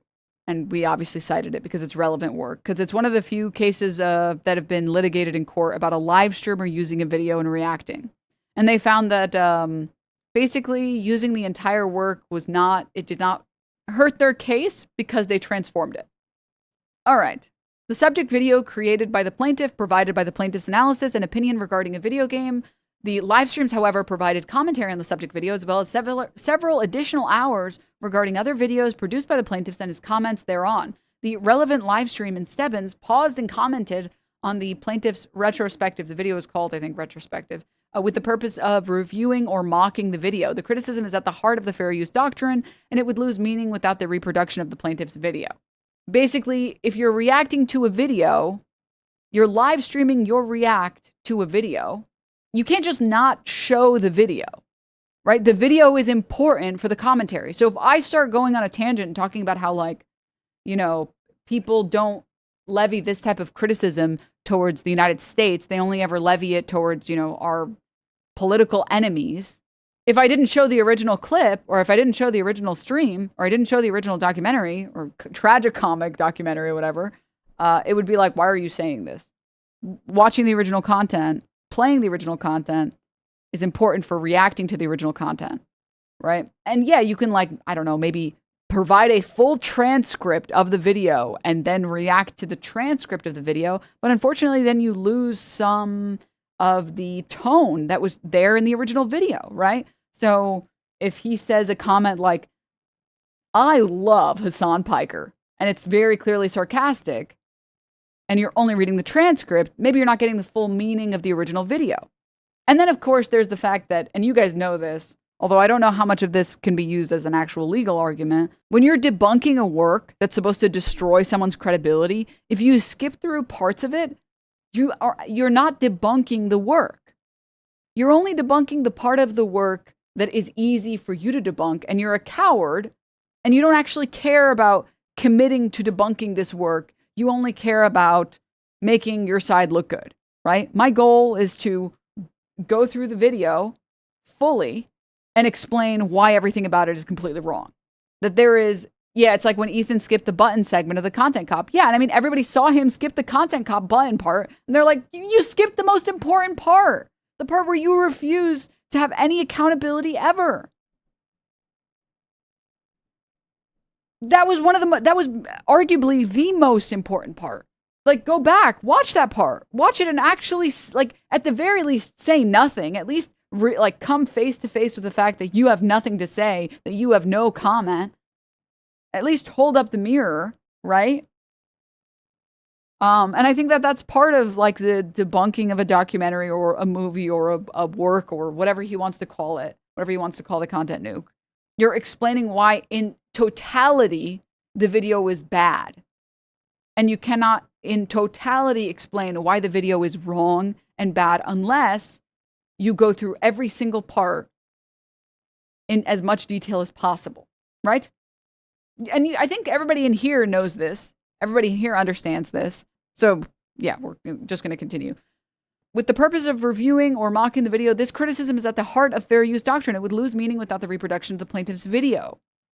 And then noting, see Andy Warhol v. Goldsmith, commentary or criticism that targets an original work may have compelling reasons to conjure up the original by borrowing from it. As in Stebbins, defendant's live stream provided commentary on the nuke and sharp criticism of the claims made within the documentary. Throughout the live stream, defendant often paused the nuke to offer spontaneous reactions, engaged with her audience through a live chat, and provided real-time commentary interspersed with tangential discussions. And it lists some of the notable instances of me doing this. Further, the courts have recognized the differences in viewing experiences and the uses weigh in favor of finding a fair use.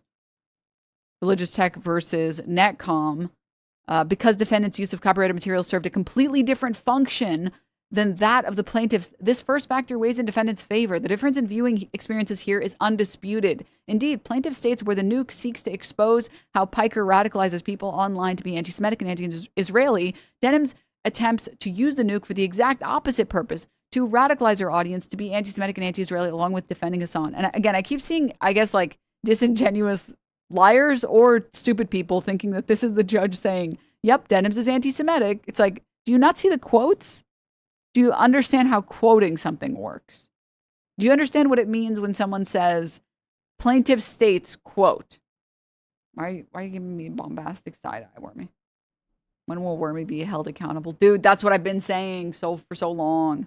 Oh, yeah, I mean, I'm sure, again, as many of you guys purveyors of React content understand, I have personally watched videos and got so mad at the original video, I stopped watching it because I wanted to go watch somebody else explain everything that was wrong with the video. And I'm like, I know, like, I watch like a man, I'm like, I know everything that guy just said is wrong. That's how I felt about H Bomber Guy's content for a very long time, where I was like, I need H Bomber Guy to cover this freak to break down all of the things that are wrong with everything that he said, because I know what he said is wrong. And I'm sure many of you guys have felt this feeling before where you're wanting to watch something, but you know it's all just like garbage and you want to wait and see someone actually break it down succinctly. You want to know all of the things that the original person got wrong, and that's why you're consuming the reacted version to it. I know I've done that. I know I've personally watched react content, because I was like, I need someone to break this shit down. I need it. That's like 80% of my YouTube algo. Real. That's why I watch Hassan for my news. Well, that's another good point. I think a lot of like CNN and CNBC is like, so much of mainstream media is hard to watch because it's just like, oh, the bombs magically landed in Gaza. Really? They just landed there. Is that right? Who knows where they came from? They just landed there. Oh. Classic magical landing of bombs. Passive bombs, just teleporting there. And it's nice to see someone talk about or break down all of the things that are incorrect or poorly phrased or disingenuous. And that's why people like React content. That's one of many reasons that people like React content. Continuing. In opposition, plaintiff presents unsuccessful arguments. This was pretty scathing. When I read this sentence the first time, I kind of went, oh, it's hot. It's hot off the press. Plaintiff presents unsuccessful arguments. First, plaintiff cites Defontbrun versus Wofsy, I think is how you pronounce it, for the proposition that the purposes of the plaintiff's videos and defendant's live stream overlap to undermine defendant's transformative argument. Here, plaintiff has conceded that the purposes of both videos do not overlap by stating where the nuke seeks to expose how Hassan radicalizes people online to be anti-Semitic and anti-Israeli. Denim uses the nuke for the exact opposite purpose. Basically saying, hey, no take backsies. No take backsies.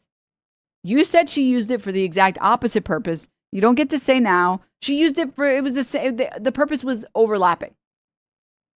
No take backsies. Additionally, the two subject videos are disparate from the subject works in Defontbrun, which did overlap in nature. The Picasso project and the subject's photographs both presented the works of Picasso with the shared purpose of documenting Picasso's works. As previously established, the subject's videos in this matter do not share such an overlapping purpose. I would argue, this is a good example of this is basically saying, do you remember that one guy that like DMCA'd? I think it was Ludwig.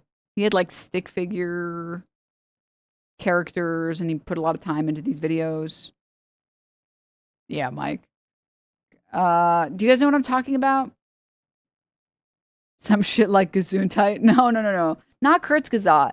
CGP Grey. That one. Like that guy actually probably would have had a pretty reasonable case of copyright infringement because the people watching the CGP Grey videos were in fact watching it to consume it and to not like push back or to necessarily add anything. They were watching it to be like, oh, interesting. Oh, interesting. This guy, I don't know if you guys remember, I think he DMCA'd a couple creators. And I've always said, like, you know what, man? Go for it. Like, yeah. That is the purpose of DMCAing. That's the purpose. But going back to this, the subject videos in this matter do not share such an overlapping purpose. I would argue that a lot of the streamers that watched maybe this content, there was maybe some overlapping purpose. And the purpose was, I want someone to talk about half of America's state flags made the same mistake. Explain this to me. Whereas probably very few people were watching these videos and explaining the details of, the California flag and the history of the California flag and why the California flag was made the way that it was and so on and so forth and so on and so forth, right? They weren't pausing and giving more context. They weren't necessarily disagreeing. So if there was someone that probably could say, this here is overlapping purpose, that would be overlapping purpose, right? Watching a video and mostly agreeing with it, that would be overlapping purpose. The purpose is to educate people on American state flags, right? My coverage of the nuke was a different purpose. His coverage of the nuke, or the nuke was meant to remove ads from, well, that was after the adpocalypse or whatever. Yeah, it was after.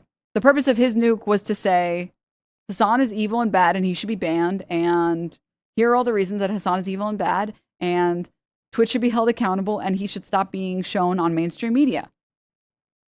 And the purpose of my reaction was, no, Omega lol. None of this is true. This is all nonsensical. And this feels like musings from an obsessed ex. So the purpose is different. And fans of the H3 show would probably not enjoy my coverage and have probably never enjoyed my coverage and probably don't particularly enjoy watching my coverage. And they probably wait for Ethan to go live to talk about how terrible and how much of a vile bitch I am. This is a vile human being. All right. What fans is crazy. Clearly anti-Semitism. All right. Second, plaintiff cites, I don't know this case, Monge v. Maya. I apologize. I don't know how to pronounce this one. Where were we? For the proposition that the defendant engaged in wholesale copying sprinkled with spoken commentary, which the court in Monge found at best minimally transformative. Defendant's live stream went beyond merely reproducing or supplanting the nuke, however. Rather, as set forth above, the live stream incorporated real-time commentary, criticism, and analysis that altered the purpose and character of the original work. Accordingly, unlike the defendant in Monge, the defendant did not simply repackage or republish the underlying work with incidental commentary, but instead used the work in furtherance of a distinct, expressive purpose. So again, it's kind of like the SS Sniper Wolf content where she like shows a video and goes like, no way, whoa. The point is to profit off of the original success of the video, and there is no probably goal of transforming or arguing or adding, right? I genuinely wanted to watch the video and react to it and explain everything that was wrong about it because I knew it wasn't going to be good. I rewatched the 4-hour debate at work yesterday. The judge has hereby declared you have reacted hard enough, tentatively. For the foregoing reasons, the court finds the defendant's use to be transformative. Next is the second part of the first fair use factor involves whether the new use is commercial, i.e. whether the user stands to profit from exploitation of the copyrighted materials without paying the customary price. The more transformative the new work, the less will be the significance of the other factors like commercialism that may weigh against finding a finding of fair use. Basically, the more fair use and the harder you react, the less the money matters. Continuing. The commercial use factor concerns the degree to which the new user exploits the copyright for commercial gain, as opposed to incidental use as part of a commercial enterprise. The court in Draft Express found that even if the relevant video were considered at least partially commercial, its transformative nature offsets the significance of any commercialism. Many common fair uses are indisputably commercial. So Ethan made money off of his Haas case. He made money making fun of a bold guy, right? Him making money off of that video doesn't mean that it wasn't fair use or transformative.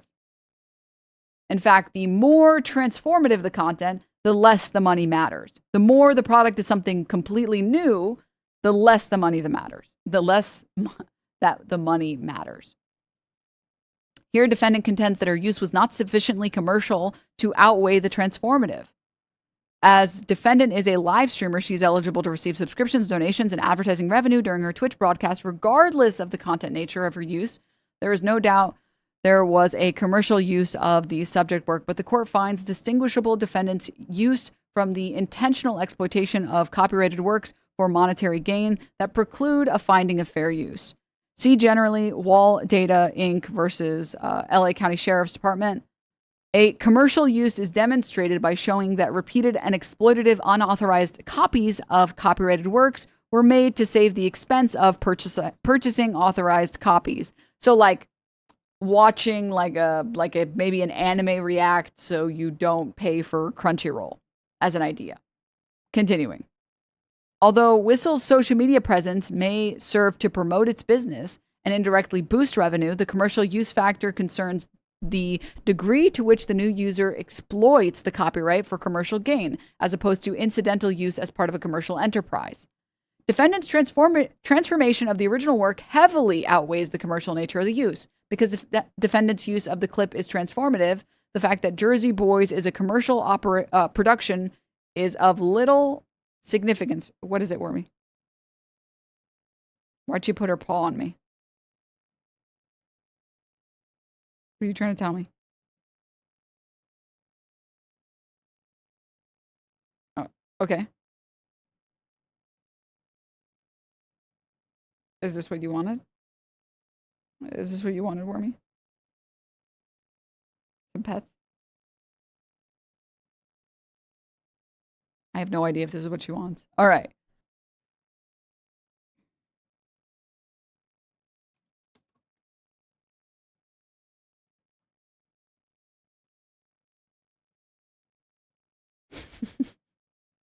What? What is it? I don't know why she's being so weird. She's been so needy lately. The past, like, I would say week, she has been so needy. She just won't stop meowing and bothering me. My cat loves me too much, and it bothers me.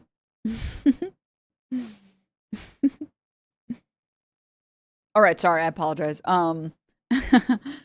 Get a little distracted. Cat owners understand. Pet owners understand. Sometimes your pet is just so cute and it bothers you, you know?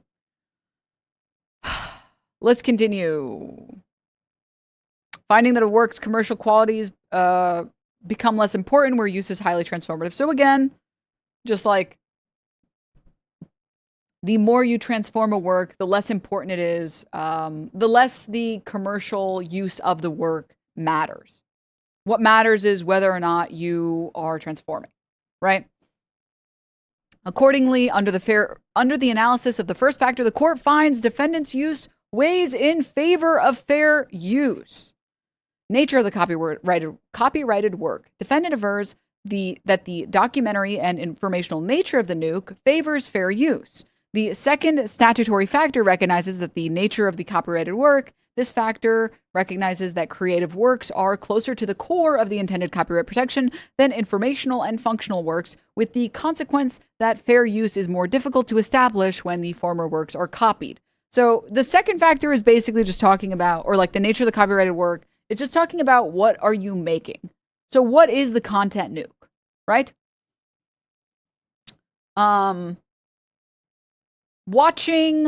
Reading an article that is just talking about what's happening in Gaza is going to be very low on the creative work protections.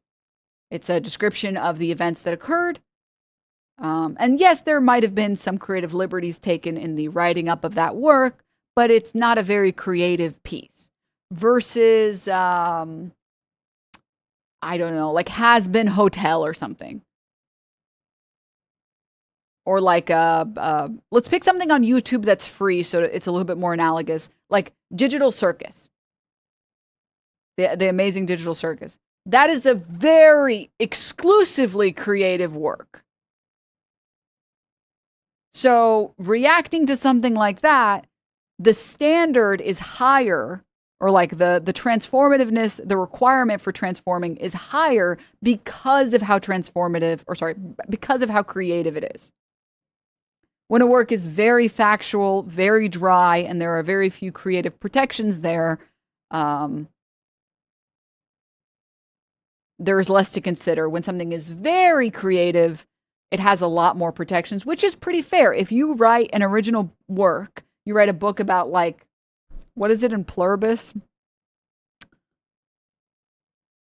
You write women's smut about the I forget the premise of the book.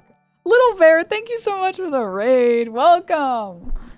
Yeah, the pirate lesbians. You write about pirate lesbians for a female audience, right?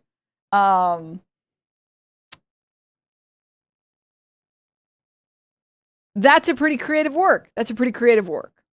It deserves more protections. Someone shouldn't be able to, like, add absolutely nothing, republish, and profit, right? All right, so let's continue. Little Bear again, thank you so much for the raid. Skill Cylinder, thank you for the 10 gift subs. Thank you guys so much. Alrighty. The Ninth Circuit held that this factor addresses two aspects of the work: the extent to which it is creative and whether it is unpublished. The Ninth Circuit has held that that a product is creative, whereas the product of many technical and artistic decisions. With respect to publication, while a work's unpublished state would weigh against fair use, the converse is not necessarily true. The Ninth recognized, however, that this second factor has not been terribly significant in the overall fair use balancing. Basically, again, the end-all be-all is, did you transform the content and make something new? It's kind of the most important factor by a lot, more than anything else. Here, the nuke is a creative work with significant informational contents. As explained by the plaintiff, the nuke is a tragicomic documentary critiquing Hassan and Twitch. It contains original footage, highly edited montages, and parodic skits and archival materials. The nuke is divided into 7 sections. The first section walks the audience through Ethan's thesis of the nuke, that Hassan radicalizes his audience with genocidal and anti-Semitic terrorist propaganda. The second section involves a parody mocking how Twitch has embraced Hassan's extremist rhetoric. And the third section focuses on how Piker allegedly radicalizes his audience by glorifying and disseminating Houthi propaganda. Additionally, the fourth section focuses on Piker's interaction with Hezbollah propaganda. The fifth section focuses on Piker's interaction with Hamas propaganda. And the sixth section explores Twitch's alleged role in enabling Piker to violate Twitch's community guidelines. In the final section, Klein summarizes the two motivations for making the nuke, which are to stop Hassan's infiltration of mainstream media and to hold Twitch accountable for enabling anti-Semitic and anti-Israel animus on the platform. Accordingly, the court finds that the nature of the subject work weighs against finding a fair use as set forth above. However, this factor alone is not terribly significant in the overall fair use balancing. So basically, what the judge is saying is, yeah, your work is creative enough that it deserves copyright protection. However, it's not really significant when a work is transforming it so drastically. That's just what the second section is saying. This is also a judgment on the pleadings, which means that, like, we're just assuming everything that Ethan Klein said is accurate and everything in the document is accurate. If this were to be argued in a trial, it could be argued that, like, well, it's actually more factual than it is anything else because of this and this and this. But because that's new information, it doesn't come into play for a motion on judgment on the pleadings. So this is the judge's opinion just based on what Ethan has said. I have a question. Is the judge saying one of the goals of the nuke is to suppress anti-Israel propaganda? No, the judge is saying that Ethan is saying that that was the goal. One very important thing to understand, guys, these motions, motion to dismiss or a motion for judgment on the pleadings, it assumes everything that the plaintiff has argued is factually correct. And despite the fact that you've assumed everything that the plaintiff has said is correct, they still lose. So the judge is not meant to argue against, and we are not meant to argue against what Ethan is saying. We're saying, let's accept everything you said as fact. You still should lose. Even if we accept everything you've said as fact, even with your so-called facts, you shouldn't win this ruling. So this is not, you don't argue against their arguments in a motion for judgment on the pleadings. You argue that at trial, if it gets to trial. I hope that explained it a little bit. I don't know how good my explanation was on that. I hope it was good. And you also construed in a light most favorable to the non-moving party. Correct.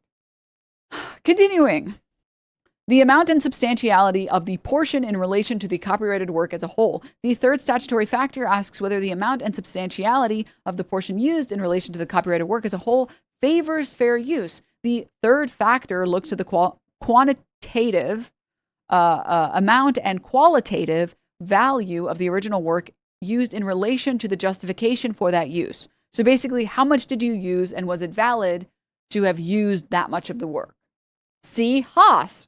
Again, another instance of the judge citing Ethan Klein's case against Haas that dubbed him the fair use king. Dude, I need to change one of the sub alerts to the Casey Tron tweet where she called him the free use king. Because I feel like I say that sometimes and people don't know that I'm referencing the amazing Casey Tron tweet where she calls him free use king. Why is this different from a motion to dismiss? What would make a motion to dismiss more difficult to get? Functionally, it is operating as a motion to dismiss. Functionally, right now, the motion for judgment on the pleadings is operating as a motion to dismiss, where we're asking the judge to make it go away because we have a reasonable defense. Continuing, where were we at? Noting the third factor considers the proportion of the copyrighted work used and then how well tailored that use was to the allegedly infringing work's proper purpose, no matter how large or long the allegedly infringing work is. The law is clear, however, that quantity alone is not determinative. So, it is possible for you to use only a little bit of a work and it's not fair use. And it's possible to use the entirety of a work and it is clearly transformative, clearly fair use. That's what was ruled in the case with Stebbins, where they reacted to this video about Fallout and they watched the whole thing. And sometimes replayed certain things.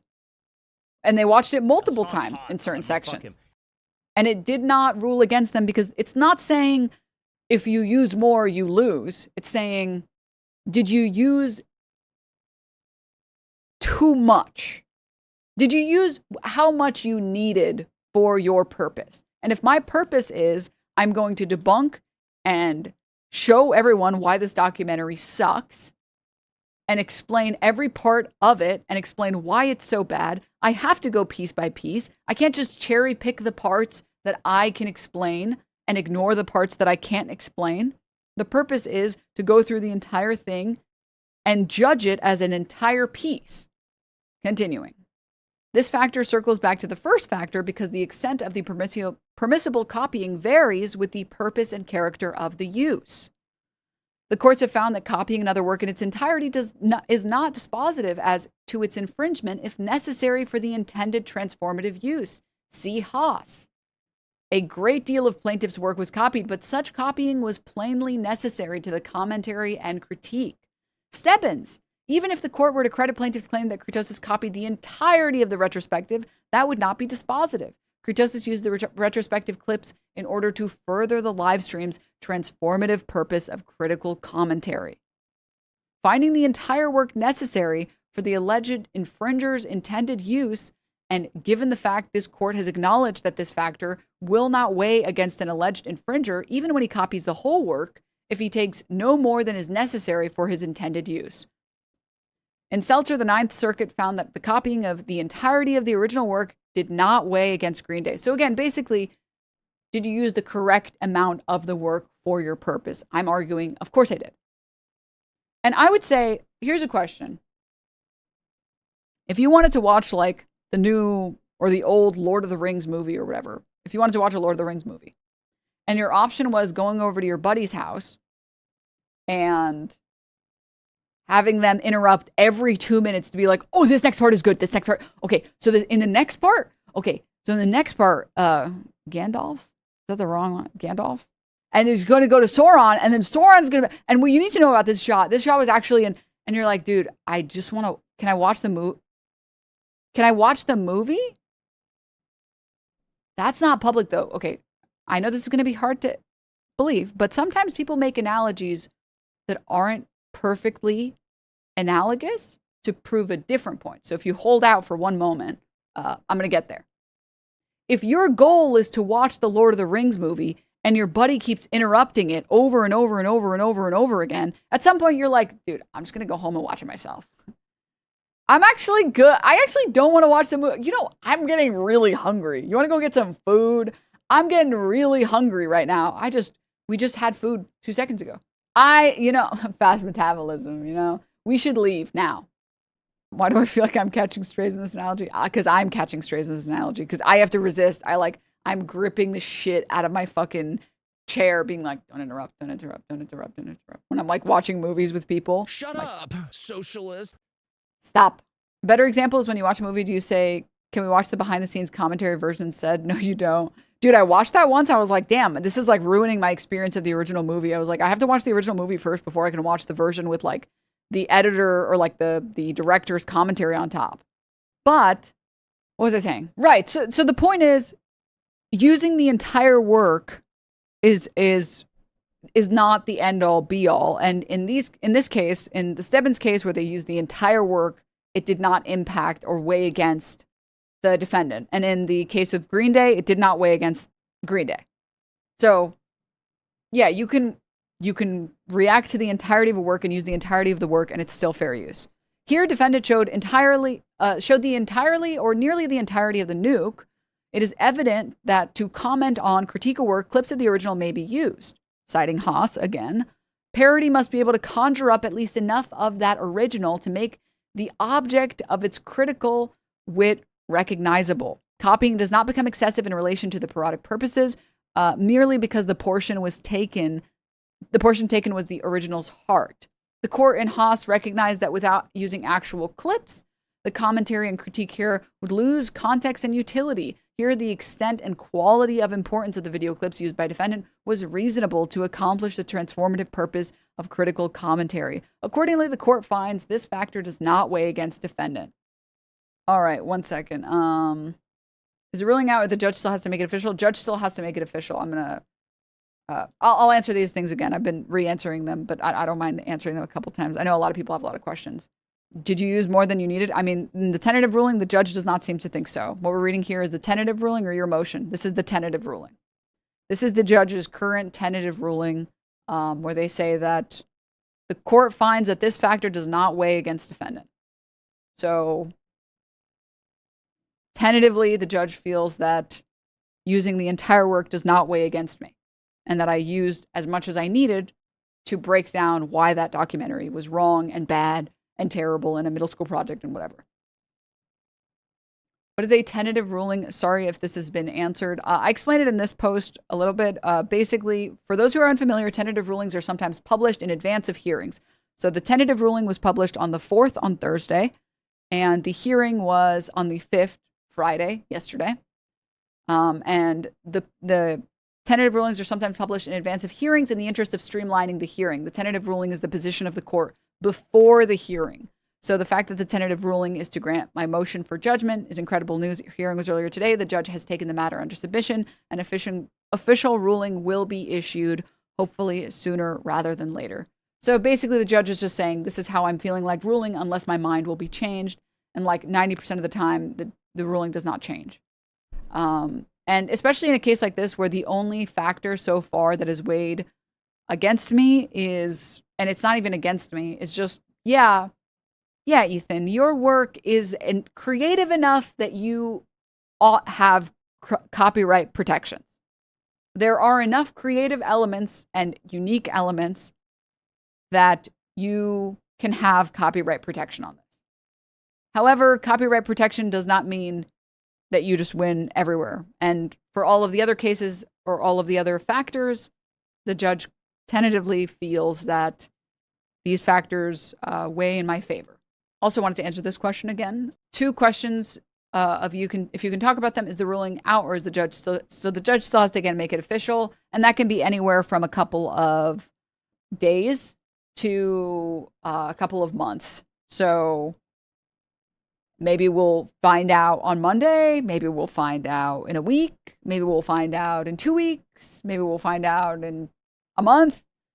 We don't know. It just depends on when the judge feels like ruling on it, or not feels like ruling on it, but rather whenever they get to it, because, judges tend to have a lot of backlog and a lot of cases that they have to get to. Do you think he's going to be? I have no idea. He didn't stream about it at all. I don't know. The thing is, this is just, again, speculation and conjecture on my part. I feel like a big part of the lawsuits for Ethan were, I think some of it was ego. I don't like that. And I think it sucks. It sucks to have people criticize you on the internet. And it bothers me. He spent all this time making this video, and I made fun of it, and I called it, trash, and I said it was incomprehensible in a middle school project, and I did say I was going to die of cringe watching it. And I get it, man, that sucks. But that is also the internet. That is what he does to other people's works. That's what he grew his channel doing. He grew his channel making fun of other people's works. And if you dish it out, I don't know that it's wrong to say that you should be able to take it, right? But I think it's like it gets to a point where people just feel very unfairly targeted, even though it's not unfair. So I think some of it is just he doesn't want people to talk about him negatively, and it makes him sad that people talk about him negatively. But also, a lawsuit is it's crazy. A lawsuit is crazy work. I think that was a big part of it, but I also think that it was an opportunity for easy clout. It was an opportunity to get people to stop criticizing him about Israel and get them to start talking about this lawsuit. I think it was something to revitalize his audience. I think he wanted people who criticized him to stop criticizing him, and I think he wants to win. I think he wants to win on the internet, for a lack of better words. I think he wants people to cheer him on, and I think he wants people to stop being mean to him. But it's kind of like a Streisand effect kind of thing, where the more you push back, the more people want to bully. And the thing that's sad is, like, I've said so many times to Ethan, sure, let's bury the hatchet. Sure, let's debate. And then he ran away from that. Hey, man, anytime you want to, you can use this as an opportunity right now to rehabilitate. He could have easily used the content nuke to rehabilitate his image, And he just didn't. He didn't want to.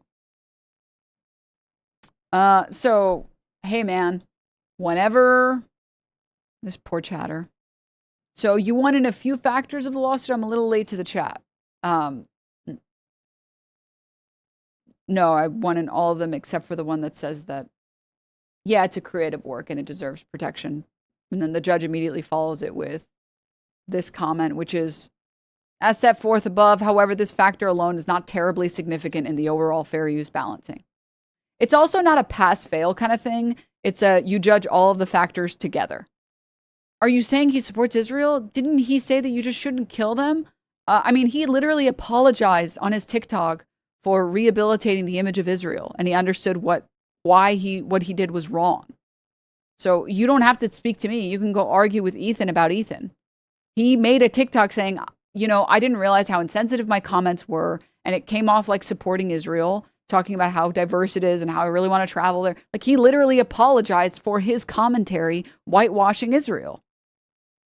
So if you want to be critical of anyone at not killing them, no. Are you listening to the words I'm saying, buddy?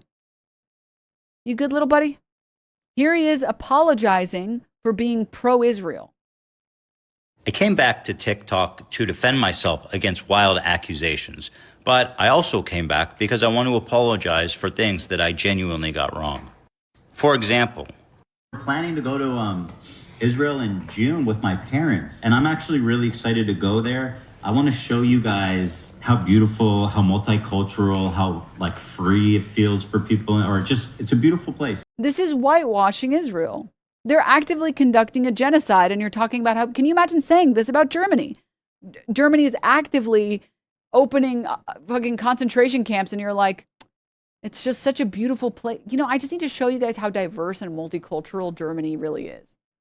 And even he realized how tone deaf this was and apologized for it. Places I've ever been. Looking back, I definitely feel ashamed for the way I spoke about Israel with such levity at the time that a genocide was happening. I completely understand why people could watch this clip and judge me harshly for it.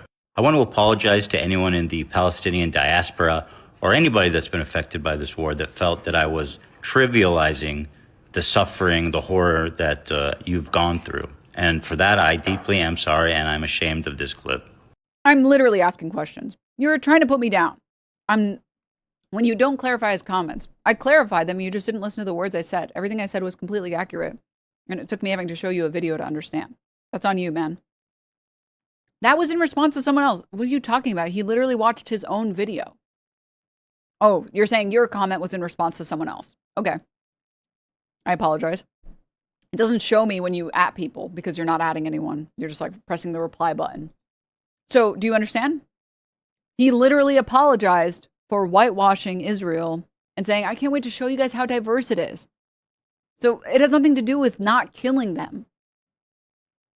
He used his platform to present Israel as, this like glorious, this wonderful, multi-diverse, multicultural place while they're actively murdering and genociding an entire people.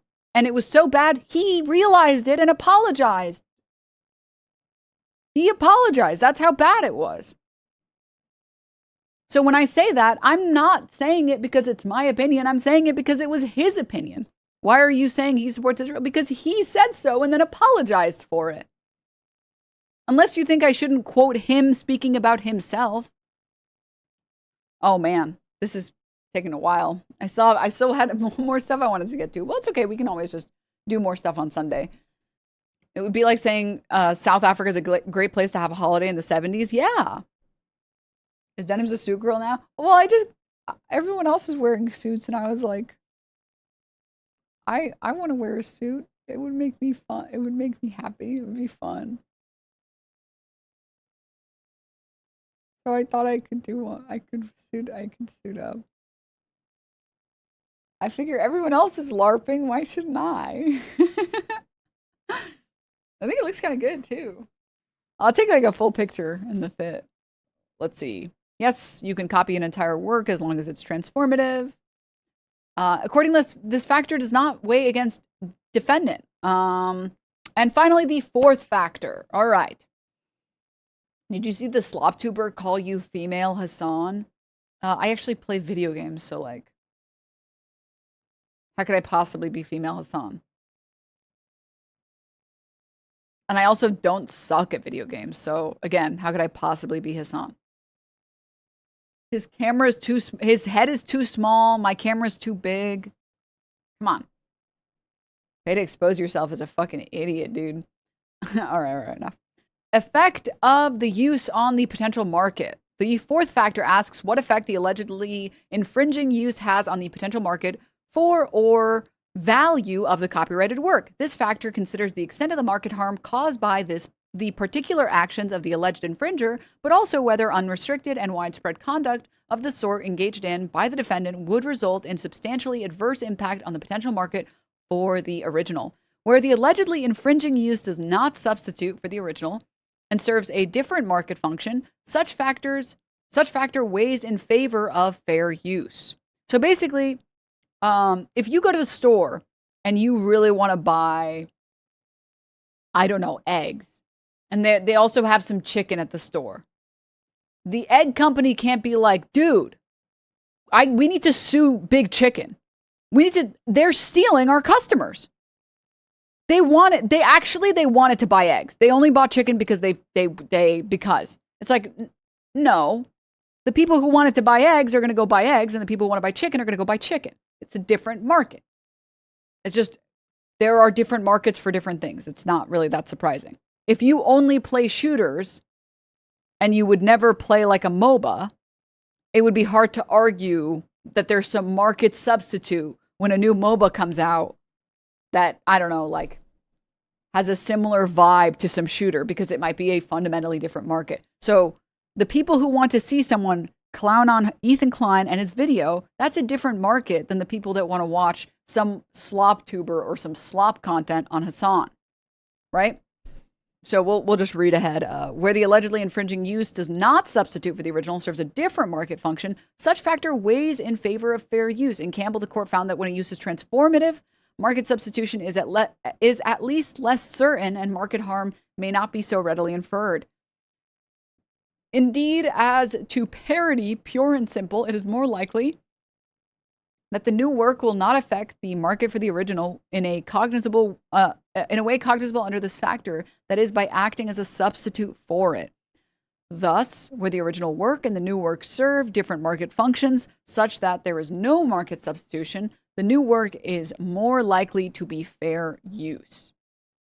Defendant's live stream is not a market substitute for the nuke because someone watching the former will have a very different experience from watching the latter. And then it cites Haas again. It cites Ethan Klein's iconic fair use case. Anyone seeking to watch The Nuke, a scripted and edited documentary, would have a distinctly different experience watching defendants' fragmented start and stop live stream, which featured spontaneous reaction, live chat interaction, sharp criticism throughout, and extrinsic source material. Now, again, these arguments can't be made in the motion for judgment on appeals because we're only arguing the facts as the plaintiff presents them, as Ethan Klein presents them. But I want to ask you guys a hypothetical question. You guys ever watch a streamer watch a video and they keep pausing so much, you get so mad, you close the video and you just go and watch the original? That's happening because you just wanted to watch the original. And you didn't want to watch someone sit there and pause and comment and pause and comment and pause and comment, which is a very different experience than when you're watching a video and you're there for the commentary. You're there and you're like, I want to know why what he just said was wrong. Explain it. And again, I feel this way when I'm watching like H-Bomber Guy, where I'm like, okay, I know this fucking, what's that one guy, Paul Joseph Watson? I know what he said is wrong. I know what he said is wrong, but I don't know why what he said is wrong. Explain it to me. Tell me, Paul Walker, whatever the fuck his name is. And so it's very enjoyable to watch someone break something down. And the more they break it down, the better the experience is. The people who came to watch me react and break it down, they didn't want to watch a video of just complete, frankly, propaganda. They wanted someone to explain why everything in it was completely wrong and idiotic and moronic and stupid, which is why they watched the stream. They were there for the react. Otherwise, you would have just went and watched the video. Okay, now continuing from here, anyone seeking to watch The Nuke, a scripted and edited documentary, would have a distinctly different experience. Okay, and then C. Stebbins, finding a lack of market substitution because anyone seeking to watch the live streams would have a fundamentally different viewing experience than a person seeking to watch the retrospective. And then it cites Haas. Again, anyone seeking to enjoy the original on its own will have a very different experience watching the reaction video. And this is what I mean when I say it's a, you know, when you see it, it's a different experience. Watching someone clown on a YouTuber is a different experience than watching the YouTuber make the video that they wanted to make. In the same vein, the people that watched The Content Cop through Ethan Klein's lens watched it because they wanted to see how Ethan could possibly weasel out of some of these things. I know that's why I watched it. I was like, what response could he possibly have for this? I need to know.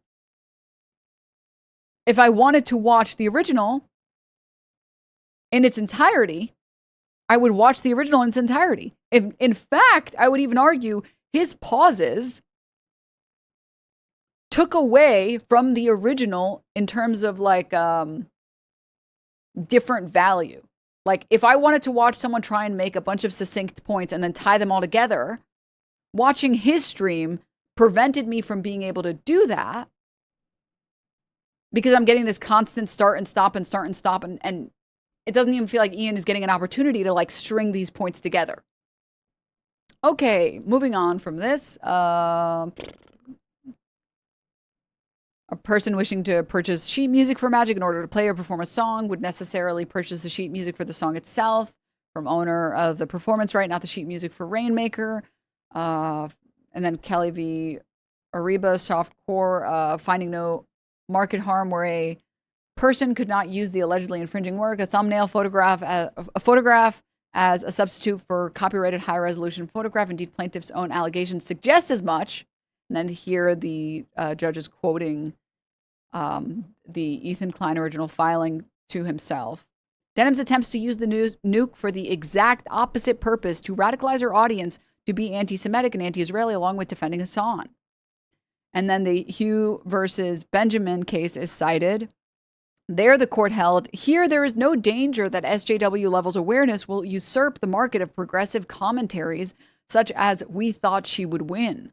Benjamin's target audience, generally political conservatives and libertarians, is obviously not the same as Hugh's target audience, generally political liberals. Moreover, although SJW levels of awareness is entirely comprised of portions we thought she would win, there is no reason to think that Hugh's audience will abandon her progressive YouTube channel to watch the derisively entitled SJW levels of awareness on a conservative YouTube channel simply because it contains parts of her work.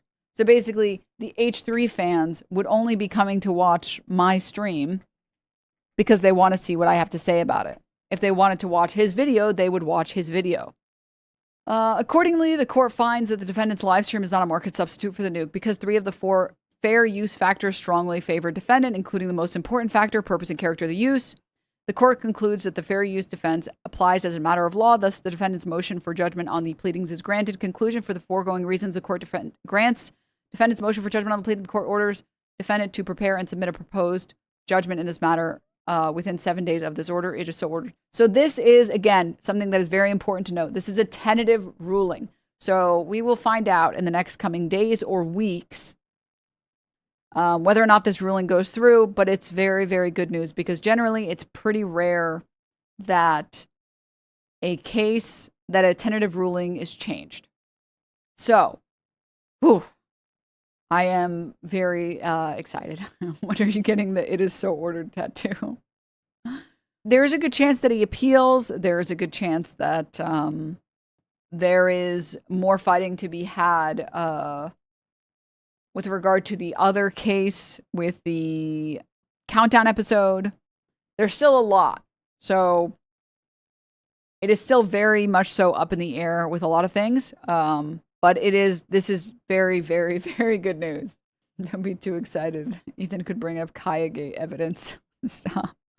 Yeah, so I'm really excited. I'm really hopeful. I think there's a very good chance that this motion passes.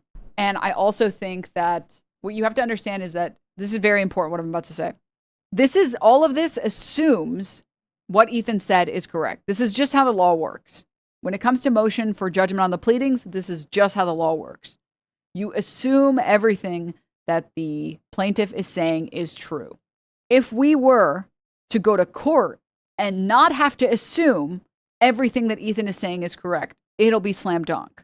Because there are so many things that Ethan has said in his original filing that are like kind of insane. If this passes, does it include the countdown? No, it does not. The countdown is its own case. I will obviously keep you guys informed as soon as there are more updates. I feel really good. I feel really good about the motion. I feel really good about trial if there is a trial. I will keep fighting as long as I have to keep fighting, and I will keep you guys informed the entire way. And as I've said, I will be your champion, chat, all right? I've also said since day one, like, after the ISIS hostage style fucking video, I don't ever, even for a second, blame Casey for settling earlier because, first of all, it's very mentally draining, right?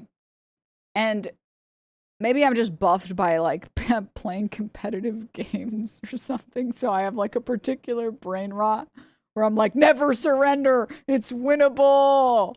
But also I don't have like a house. And sorry, one second, this chatter, look at them. Look at how mad they are. You're one of the most vile people out here. I hope you get PTSD. Boo-hoo. Okay. Do you wanna make a little spell? You wanna cast a little spell? Like at all. I hope you PTSD's nuts on your face. Shut up. I guess they think you're Frogan or something. I don't know. Some chatters are just cooked. It's hard for some chatters out there. You don't pre-watch videos you react to? Sometimes. It depends on the video. So fucking big, and it bothers me. Why are we supposed to dislike you? Well, Miskiff just said it. My camera's too big, and it should bother you. Big-ass camera. Really mad. Oh, yeah. The one thing that sucks about pre-watching, I'll pre-watch chunks, but I want my authentic reaction to be on stream. And sometimes things are so baffling. When I'm watching it privately, and I'm like, well, I want to watch this for stream. I'll watch it, and I'll be like, or like I let out like the most demonic cackle, and then when I do it on stream, it's just not the same, you know? I like to prep content for stream. Like I like to get some timestamps ready because I know the ideas and stuff that I want to get to. But anyways, what was I saying? Wait, there was something. No, damn it. Yeah, and I've always said from like the very beginning not to like criticize or like go in on Casey, for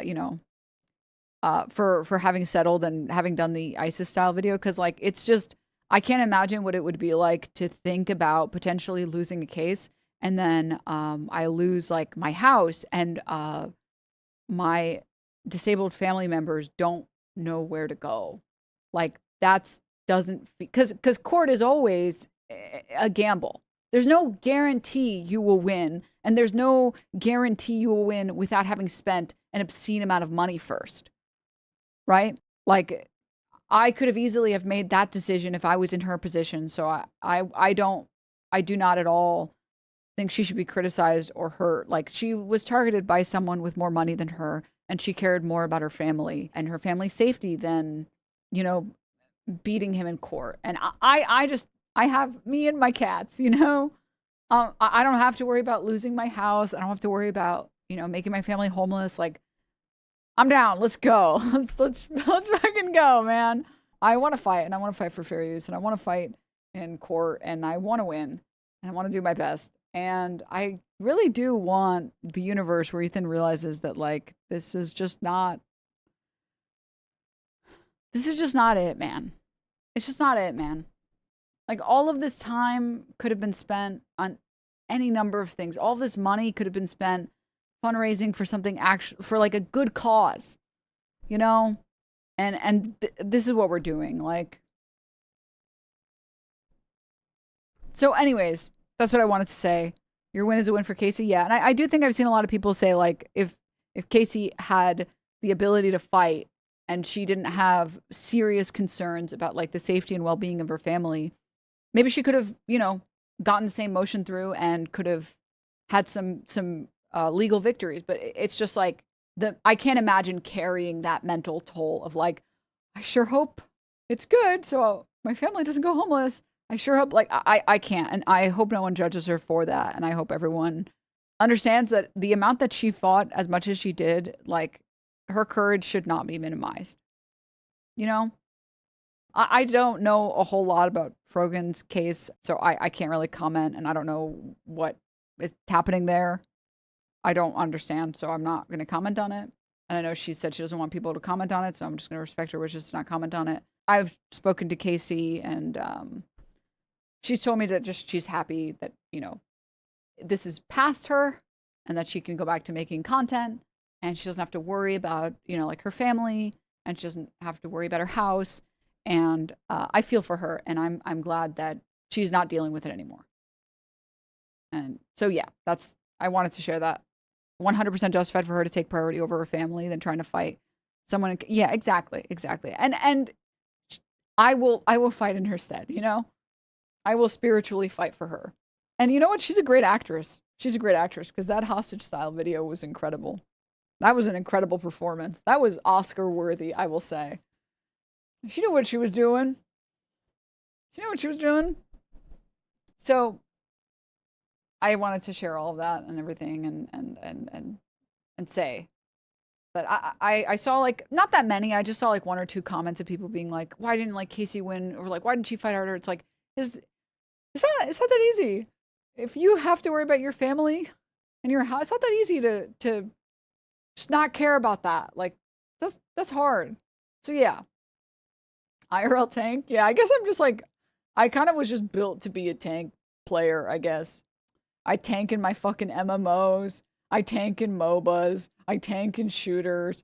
Like, I'm just tank building it out, man. Nautilus, you got it. Reinhardt, you got it. Fucking other characters in Heroes of the Storm that no one knows, you got it. It's just tank life, man. Sometimes you just gotta tank. We are Casey. We carry the flame. Exactly. All right. Are you dressed like a lord? Can we get a fit check? Yes. Actually, as the final decree for today. So basically, just to wrap everything up for today, I want to say that we still got a bit of a fight ahead of us, because this is still just a tentative ruling, and the official ruling should be out soon, hopefully anywhere from a couple days to a couple weeks. I don't have more information than that, unfortunately. Pretty rare or uncommon that they change the official ruling, but I guess we'll see. I plan to keep fighting, obviously. And you have to remember, this is something very important that not very many people are talking about. Motion for judgment on the pleadings means that we accept everything that Ethan Klein has said as factually correct. Which means this case currently, for me, is weaker than it could be. Because there are lots of things that I disagree. That if we were going to go and fight certain things, I would disagree with. So this is it's very, very important to know that, God forbid, this showed up in front of a jury. Yeah. There would be a lot more things that I could show. Like, for example, the clip of him saying, I watched the Content Cop immediately when it came out. I am the fucking legend. And him saying, like, yeah, I doubled the runtime. That's what's needed for like a good, fair react. Like, I can't bring any of that stuff up right now because a motion for judgment on the pleadings means you don't bring in any new information. You just accept the facts the statements from the plaintiff as factual, and you go from there. So you agree Hassan is the Mufti? Stop. So that is to say, if this somehow ended up in front of a jury, there would be a lot more things that would make this case 10 times stronger than I think it already is. So yeah, we still have a lot of stuff to potentially get to. There is another part of the lawsuit regarding the Countdown episode, but I don't know how that'll shake out after this ruling. So yeah, I don't really have more than that to say. Those are all of the big updates.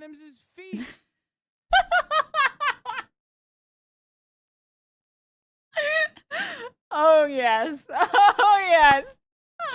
Oh yes, we're getting some valuetainment now. Anti-corporatist, thank you for the 5 gift sub. Thank you for the 5 gifts. Stop. All right. So that one's a keeper. I think that one might be a keeper. Yeah, and as I've always said, I keep you guys in the loop. The only time I don't keep you guys in the loop is when things are just not public, and I just can't make things more public. They should be kissing Denims' feet. I'm gonna get so much valuetainment out of that. It needs to be just a little louder. I'll mess with it after stream, but Scarlett, thank you for the 5 gifts of Gren. They should be kissing Denims' feet. Thank you, Grandmaster. Thank you, Free, for the 5 gifties. Thank you. Thanks, guys. So yeah, we still have more updates coming. I will, as I've always promised, keep you guys in the loop. The only time I haven't kept you guys in the loop is when things are not public, and I just can't share this information until it is officially filed. So yeah, I will keep you guys in the loop as much as I can going forward. I'll let you guys know as soon as there are more updates. They should be kissing Denims' feet. They should be kissing Denims' feet. Denims is streaming. Oh wait, fit check. Yeah, this is actually what I wore yesterday to the hearing. Let me see if I can.